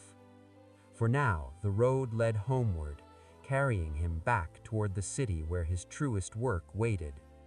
The city where, he hoped, the night walks had continued, carried forward by hands younger and stronger than his own, guided by the same quiet spirit of faithful, hidden service. The city slept. Nicholas saw Myra from the mountain pass at sunset. The city spread below him, golden in the fading light, its harbor glinting like hammered bronze. Smoke rose from chimneys in thin, wandering lines, the church spire reaching toward the heavens. Home. He had been gone for nearly 5 months. Spring had turned to summer during the council, summer to early autumn during his journey back. Now the air carried the first hint of approaching cold, that particular sharpness that promised winter would return soon. He felt changed, not by triumph or defeat, but by the questions the council had pressed on him. He was more aware of his own limits, and more certain that careful presence in ordinary lives mattered more than winning any argument. As he entered through the eastern gate, a small crowd gathered. Word had spread that the bishop was returning. People called out greetings. Children ran alongside him. Someone offered bread, still warm from the oven. Nicholas accepted it all with gratitude and weariness, nodding, smiling, offering brief words of kindness. But his eyes scanned the crowd, looking for one face in particular, Anna. He did not see her. The church felt larger than he remembered, or perhaps he felt smaller. Nicholas stood in the nave as evening darkened the windows, breathing in the familiar smell of incense and old stone, candle wax and wood oil. Cyrus found him there. "Bishop, welcome home." The merchant's embrace was brief but genuine. "You look exhausted." "I am." "The council was difficult?" "In ways I didn't anticipate." Nicholas paused. "How are things here, the distribution center?" "Running smoothly," Cyrus said. "We've actually expanded operations, more donations coming in, more volunteers stepping up. The system you built is sustainable." He smiled slightly. "It doesn't need you to function anymore. That's the sign of good leadership, building something that outlasts your presence." Nicholas nodded, relieved. "And other work?" Cyrus understood immediately. "Continued, every week, sometimes more than once a week." He lowered his voice, though they were alone. "She's good at it, Nicholas. Better than I expected. She has instincts for the work, knows when to approach, when to wait, and she's recruited help, carefully, selectively, people who understand the importance of secrecy." "Who?" "Her brothers, primarily. They rotate, keeping watch while she makes the visits, but also a few others, the physician's son, a young widow named Helena who lives near the harbor. They've formed a network, I suppose you'd call it. Information flows between them. They identify needs, coordinate responses. It's become something larger than one person walking alone." Nicholas felt a complex mixture of relief and something else. Loss, perhaps. Displacement. The work he had guarded so carefully, kept so private, had grown beyond him, changed, evolved into something he no longer fully guided. "That's good," he said, and mostly meant it. "She'll want to see you," Cyrus added, "to tell you what's been happening, to hear about the council, to—" he hesitated, "to make sure you're all right. We heard that the debates were fierce, that voices were raised." Nicholas gave a small, tired smile. "They were.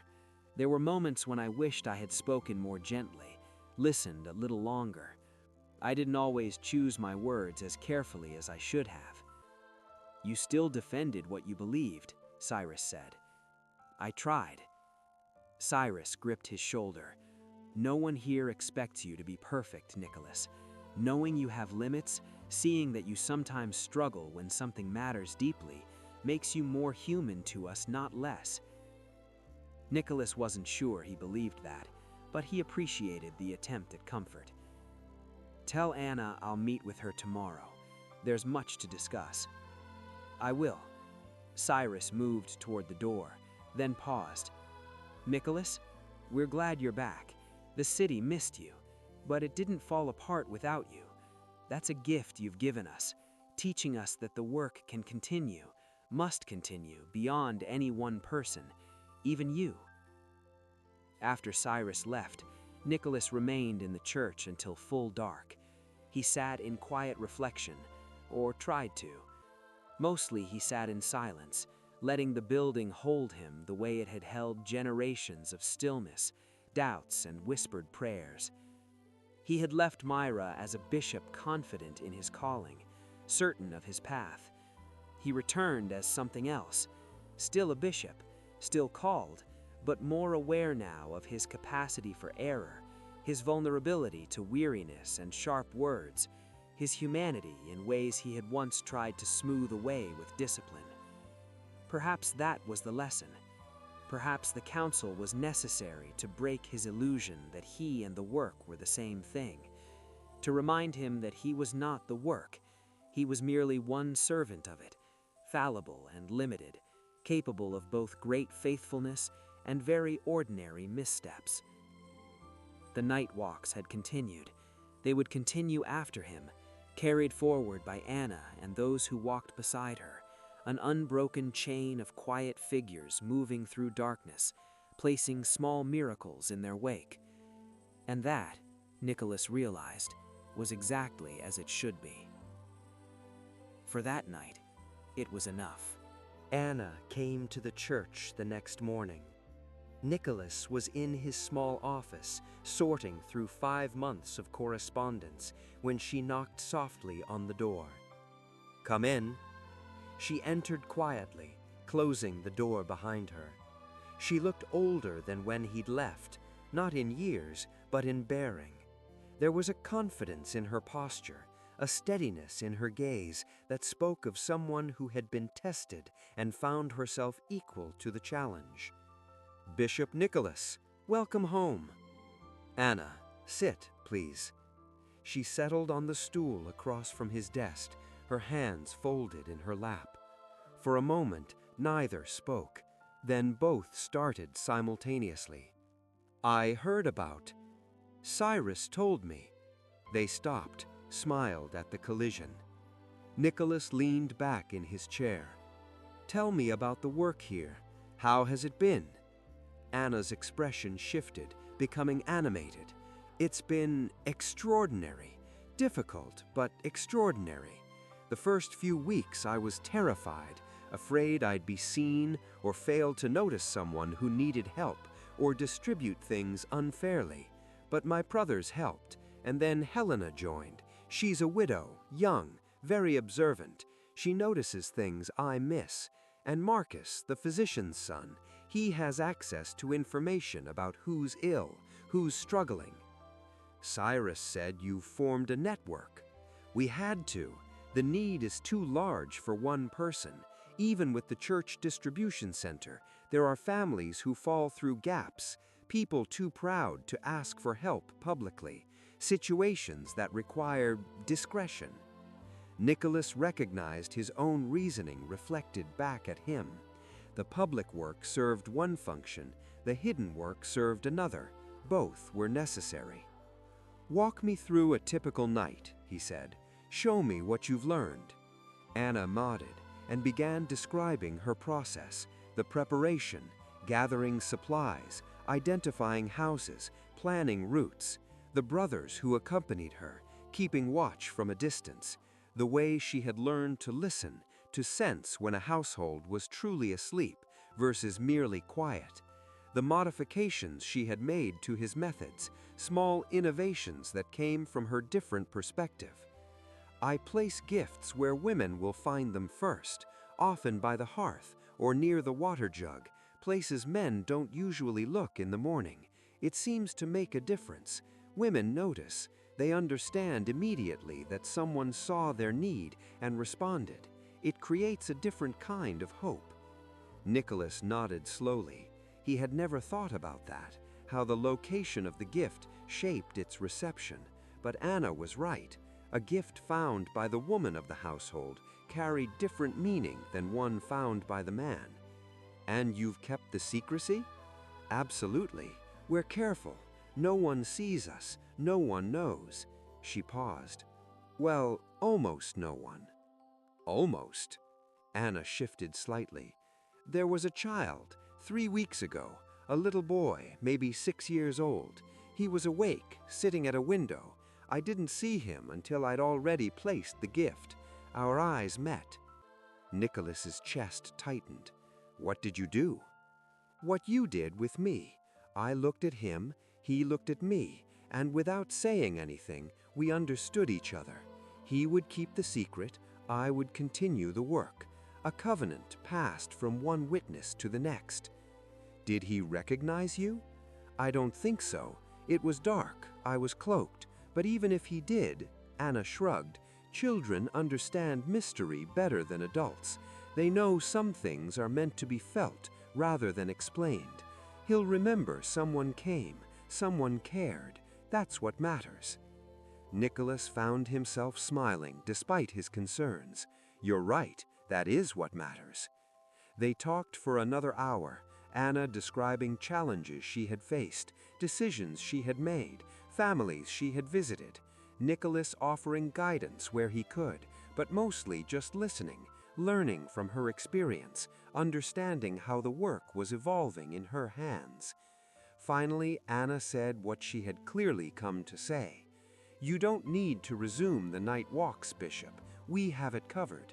You should rest, recover from your journey, focus on the church, the public ministry. Nicholas felt the words land with complicated weight. She was right. The work could continue without him, was continuing without him, effectively and well. But could he stop?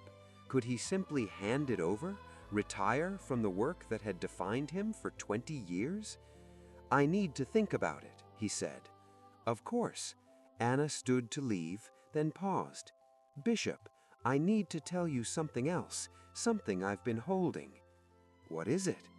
People are starting to tell stories about a figure who walks at night, leaving gifts. They don't know who it is. Some thinks it's an angel. Others say it's the saint. Some claim it's the Virgin Mary herself. But the stories are spreading, changing, growing into something mythic. That troubles you? No, but I wanted you to know that what you started, what we're continuing, it's becoming something larger than any of us. It's becoming a legend, and legends have power, but they also have lives of their own. We can't control how people will remember this, what they'll make of it. Nicholas considered this. 20 years of careful invisibility, and now the work was becoming visible through story rather than through recognition of the actual people doing it. The mystery preserved, but the myth amplified. Perhaps that's appropriate, he said. Perhaps the work was always meant to become something larger than the people who do it, a story that inspires others, that teaches children about generosity, that reminds everyone that mercy can move unseen. But at what cost? If the stories grow too large, become too fantastical, will they lose their connection to the real work? Will people start believing in magic instead of participating in service? It was a good question, a wise question. Anna had thought deeply about this, understood the tension between myth and reality, between inspiration and abdication of responsibility. We keep doing the work, Nicholas said. We let the stories grow as they will, but we ensure the actual practice continues. The myth serves one purpose, inspiring belief in the possibility of goodness. The work serves another, making that goodness real in specific moments. Both are necessary. Anna nodded slowly. Then we continue. You continue, and I, Nicholas paused, recognizing the truth as he spoke it. I walk when I'm able, but I release my grip on the work. Let it be larger than me. Let it become what it needs to become. You're sure?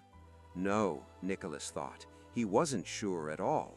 But certainty wasn't required, only a willingness to let go, to trust that what he had started could be carried forward by others, could grow and change and adapt beyond his control or vision. I'm sure, he said. Anna smiled, a real smile, warm and grateful. Thank you for starting this, for teaching me, for trusting me to carry it forward. Thank you for watching all those years, for keeping faith with mystery, for being willing to become part of the story. After she left, Nicholas sat alone in his office, feeling the strange mixture of grief and relief from letting go of something you had held tightly for a very long time. The work would continue, the myth would grow, and he would find his place somewhere between them. No longer the sole walker of night streets, but not fully retired either. A founder watching his work mature beyond him. a teacher learning from his students, a legend being written by the community he served. It was enough. It had to be enough.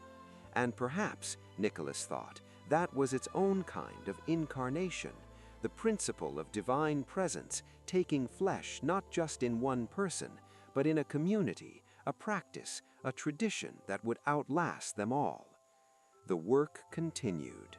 Winter came early that year and settled deep. Snow fell in November and did not melt.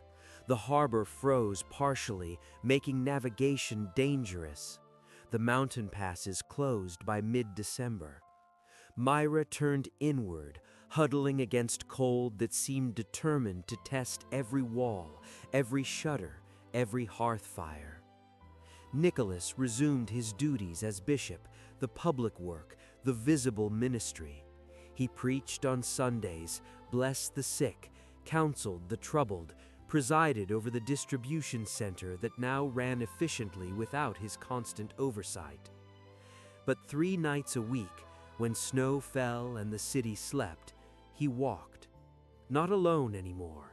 Sometimes Anna accompanied him, teaching him her innovations, showing him houses he had missed, introducing him to families she had been tending. Sometimes her brothers came along, their presence both protection and companionship. Sometimes Helena or Marcus joined, and the work became collaborative in ways it never had been when Nicholas walked alone. The walks were different now, less solitary meditation, more shared practice. They would pause together at houses, coordinating who would approach, who would keep watch. They would discuss afterward which families needed follow-up visits, where resources should be directed, how to balance immediate needs against long-term support.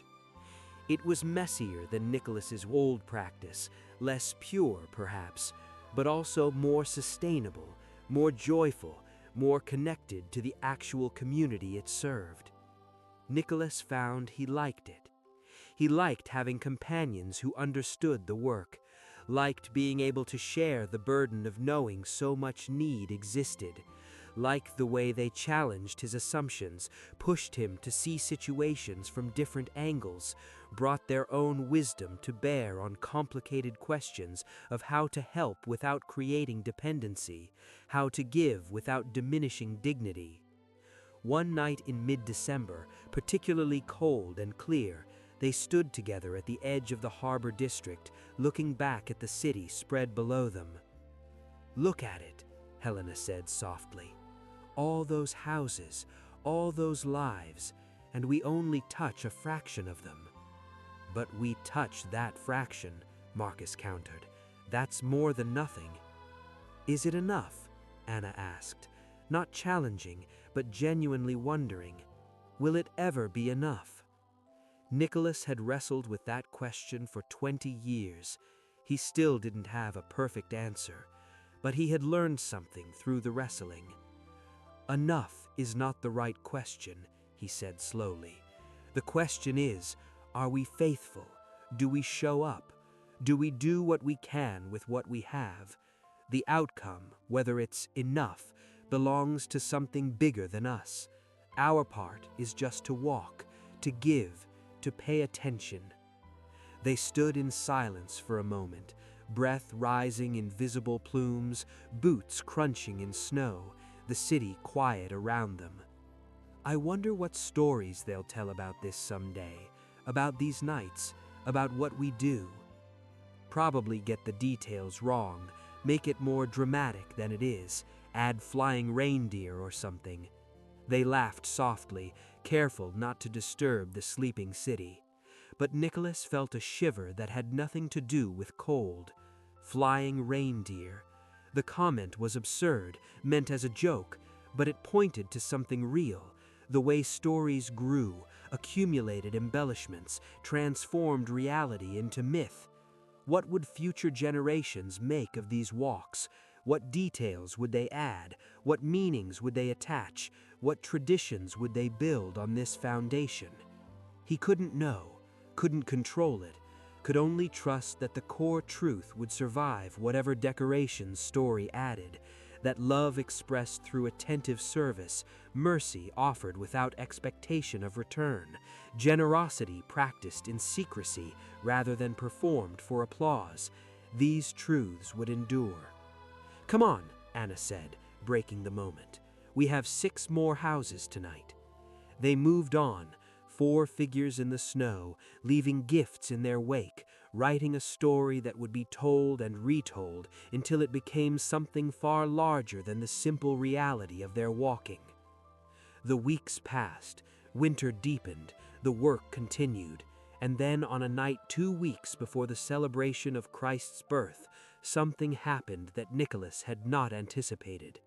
They were approaching a house in the poorest quarter, a family they had been supporting regularly, a widowed mother with 4 children. Anna was leading tonight, Nicholas following at a distance with Marcus.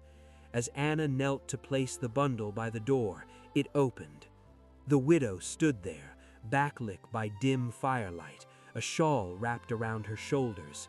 She looked at Anna kneeling in the snow, at the bundle in her hands, at Nicholas and Marcus standing nearby.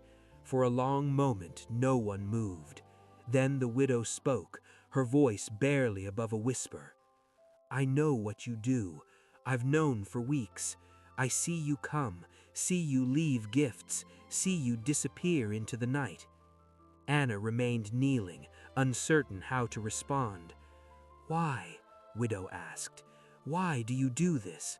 You don't know us. We're nothing to you. Why do you care?" Nicholas stepped forward slowly, not wanting to startle her, and answered with the only truth he had. "Because you matter. Because your children matter. Because need that goes unmet when resources exist to meet it is a failure of community. Because," he paused, searching for words, "because love has to become real in specific moments with specific people, or it remains just a beautiful idea. And the divine mystery doesn't deal in beautiful ideas. He deals in bread and firewood and presence, in showing up when no one expects it, when no one will know, simply because showing up is what love does." The widow's eyes filled with tears.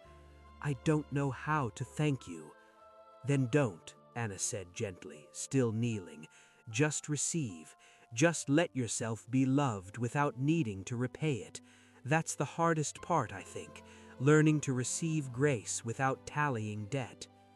The widow nodded slowly. She bent down, took the bundle from Anna's hands, then did something unexpected. She kissed Anna's forehead, a quiet gesture of care, mother to daughter, gratitude flowing upward instead of downward. "God bless you," the widow whispered, "all of you. Bless the work you do that no one sees." She retreated into her house, closing the door softly behind her. The 3 stood in the snow, shaken by the encounter. "She saw us," Marcus said, "knew it was us." "And will keep the secret," Anna replied. "I'm certain of it. She understands why it matters." Nicholas said nothing. He was thinking about the kiss on Anna's forehead, the quiet gesture of care offered upward, the way receiving became its own form of giving, the gift of allowing someone to serve you, to love you, to meet your need without requiring you to repay it. Perhaps that was the final lesson, that service was not one-directional, that the receiver gave something to the giver too, gave them the opportunity to participate in mercy, to become love made concrete, to matter in ways that transcended transaction. "Come on," he said finally, "we have work to finish." They moved on through the snowy streets, but something had shifted. The secret was spreading, not through revelation, but through understanding. People were beginning to know, not who walked necessarily, but that someone did, that in the depths of winter, in the darkest nights, mercy moved through their streets wearing human faces and leaving human gifts. The myth was becoming real again, incarnated in action, specific and particular, and repeated faithfully. And Nicholas, walking through snow beside companions who had become co-laborers in the work he once carried alone, felt a deep satisfaction. This was how it was supposed to be. This was how traditions were born, not from one person's heroism, but from a community's shared commitment to showing up, paying attention, responding to need with whatever resources were available. The work would outlast him, would outlast all of them, would be carried forward by others who caught the vision and made it their own, adding their innovations, adapting to their contexts, but holding fast to the core truth. Love has to become real, has to show up, has to leave gifts that can be touched and eaten and burned for warmth. And the people who do that work, who walk through winter nights, who place gifts at doors, who disappear before recognition can arrive, they become part of a story larger than themselves.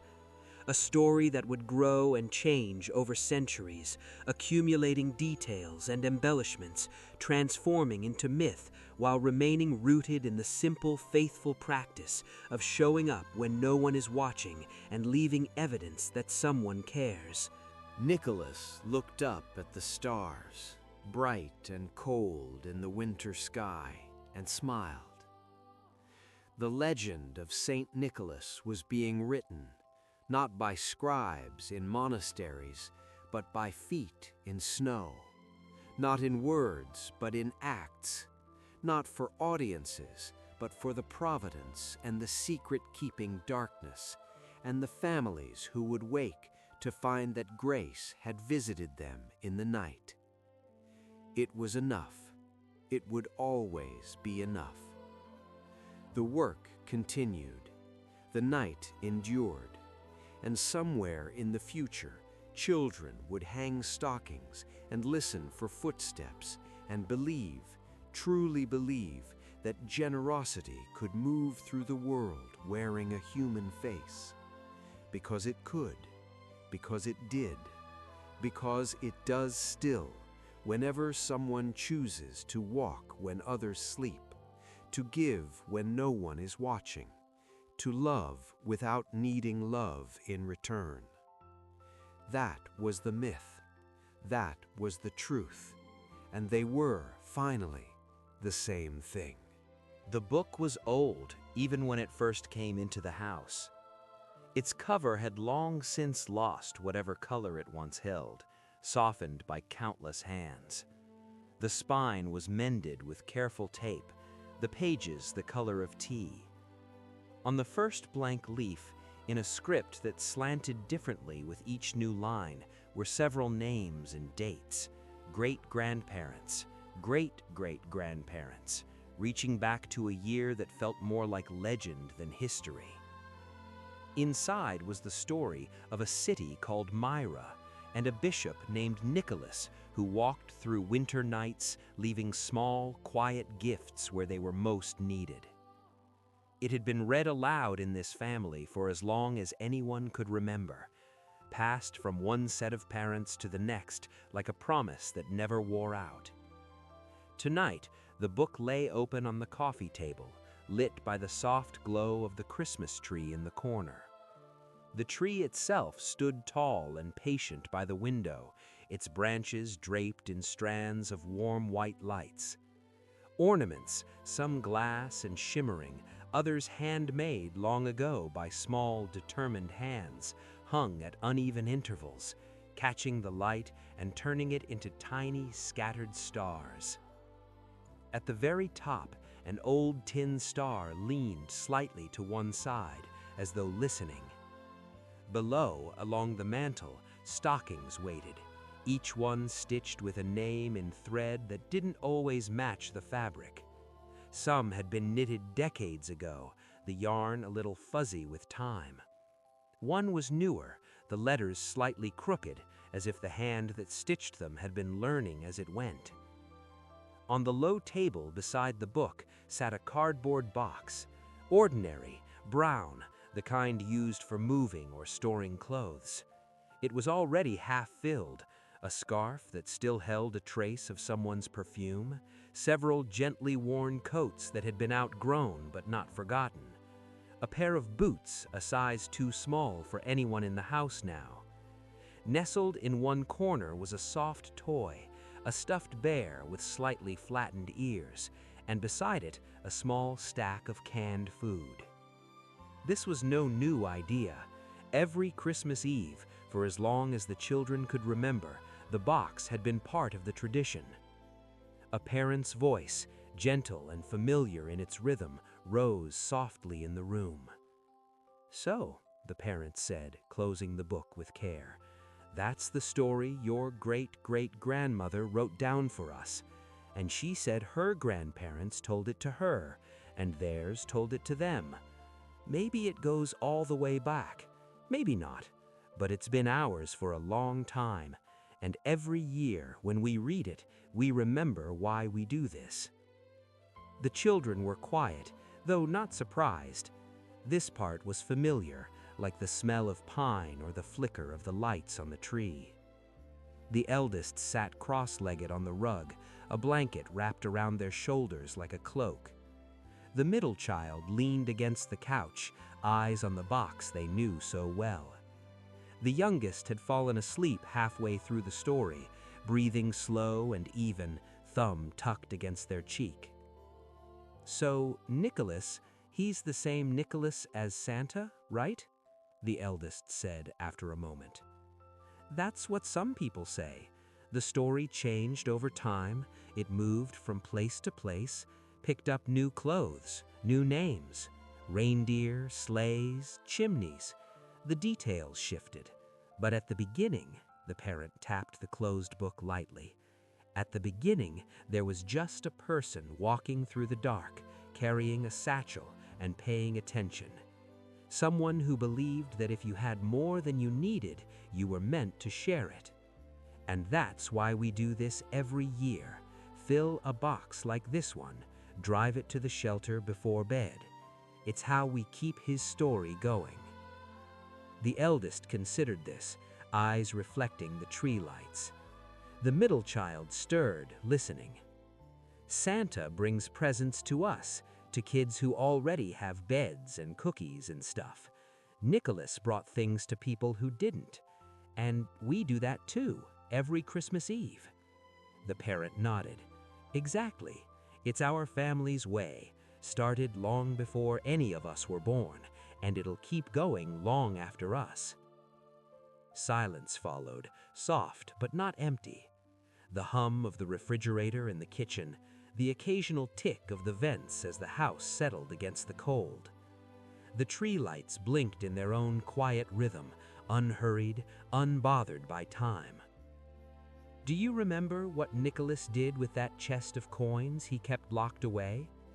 the parent asked gently. "He opened it, finally, when he saw the 3 daughters needed dowries. Just like we go through the closets and toy bins every year, finding what we can share without missing it too much. That's right, our own kind of chest." The parent slid the box closer. On the side, in thick black marker, someone had written, "To the shelter." "Grandma always said the box was like Nicholas's satchel," the parent continued. "It's our way to leave gifts in the night. We put up the tree, we hang the stockings, we make cookies and hot chocolate, all the things we do every year. And then we do this too, because the story isn't just words in a book, it's what happens after." The children nodded. This part felt as steady as the star on the tree. The parent reached behind the couch and brought out a small stack of folded clothes, a sweater, a pair of pajamas with cartoon stars, a hat with a pom-pom on top. "I went through the closets earlier," the parent said, "found some things we've outgrown, but I left room because," the parent looked toward the children, "because you helped decide. It's our family tradition, our satchel." The eldest knelt beside the box, brushing their hand over the bear's soft head, straightening the cans without realizing it, then ran off to their room and returned with a pile of books. The middle child soon joined, returning with another pile of treasures, a puzzle finished many times, a doll with a carefully brushed dress, and a stuffed animal outgrown but still loved. The youngest, now awake and unsteady, toddled over and placed a wooden car missing one wheel on top, grinning sleepily. "Are you sure?" the parent asked gently, touching the edge of the book as they did every year. The eldest nodded. "I remember them. I don't need to keep them to remember, and maybe someone else needs to hear them for the first time. Like Grandma did with this book." Slowly, the box filled to the brim. Cans nestled alongside folded clothes. Toys settled between scarves and hats. The plain cardboard walls, worn from years of use, now held the warmth of another Christmas Eve. When they were done, the parent found a scrap of paper and a pen, the same ones used every year. The eldest wrote first, carefully. The middle child added the second line. The youngest drew a small star in the corner. "To the shelter, from neighbors who care." The letters wobbled, but they were clear. The parent taped the note to the top of the box, then turned toward the stockings. "Now," the parent said, "let's set out the cookies and milk. It's still Christmas Eve. There will still be surprises in the morning. And then, like every year, we'll drive to the shelter, leave the box for the staff to find come morning." After setting out the plate of cookies for Santa, the children pulled on coats and boots. At the door, they paused and looked back. The tree glowed. The stockings waited. The old book lay open a crack, as if listening. "Do you think Nicholas would like how we keep doing this?" the middle child asked quietly. The parent balanced the box against their hip and reached for the handle. "I think," the parent said, "that if the story was written down right, this is exactly what he hoped people would do, long after he was gone, year after year, family after family." Outside, the air was sharp with winter. Their breaths rose in pale clouds as they stepped onto the porch. Somewhere else, another family might be hanging stockings, setting out cookies, telling their own stories of reindeer and sleighs and a man in a red suit. But here, under a sky smeared with city light and a few brave stars, a parent and 3 children carried a full box toward a waiting car, continuing a tradition as old as the book they had just read. Later, when they returned and the house was still, the children listened to the faint creaks and sighs of the walls settling around them. The story from the book and the rhythm of the evening braided together as they drifted toward sleep. Somewhere, a tree still glowed. Stockings waited. And in a building not far away, someone would wake in the morning, open a plain cardboard box, and find that, in the middle of the winter night, neighbors had remembered them again. It was not a miracle of flying reindeer or chimneys or sleigh bells in the sky.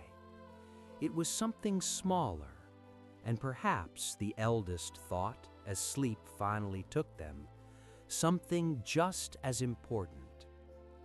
A satchel refilled in every generation.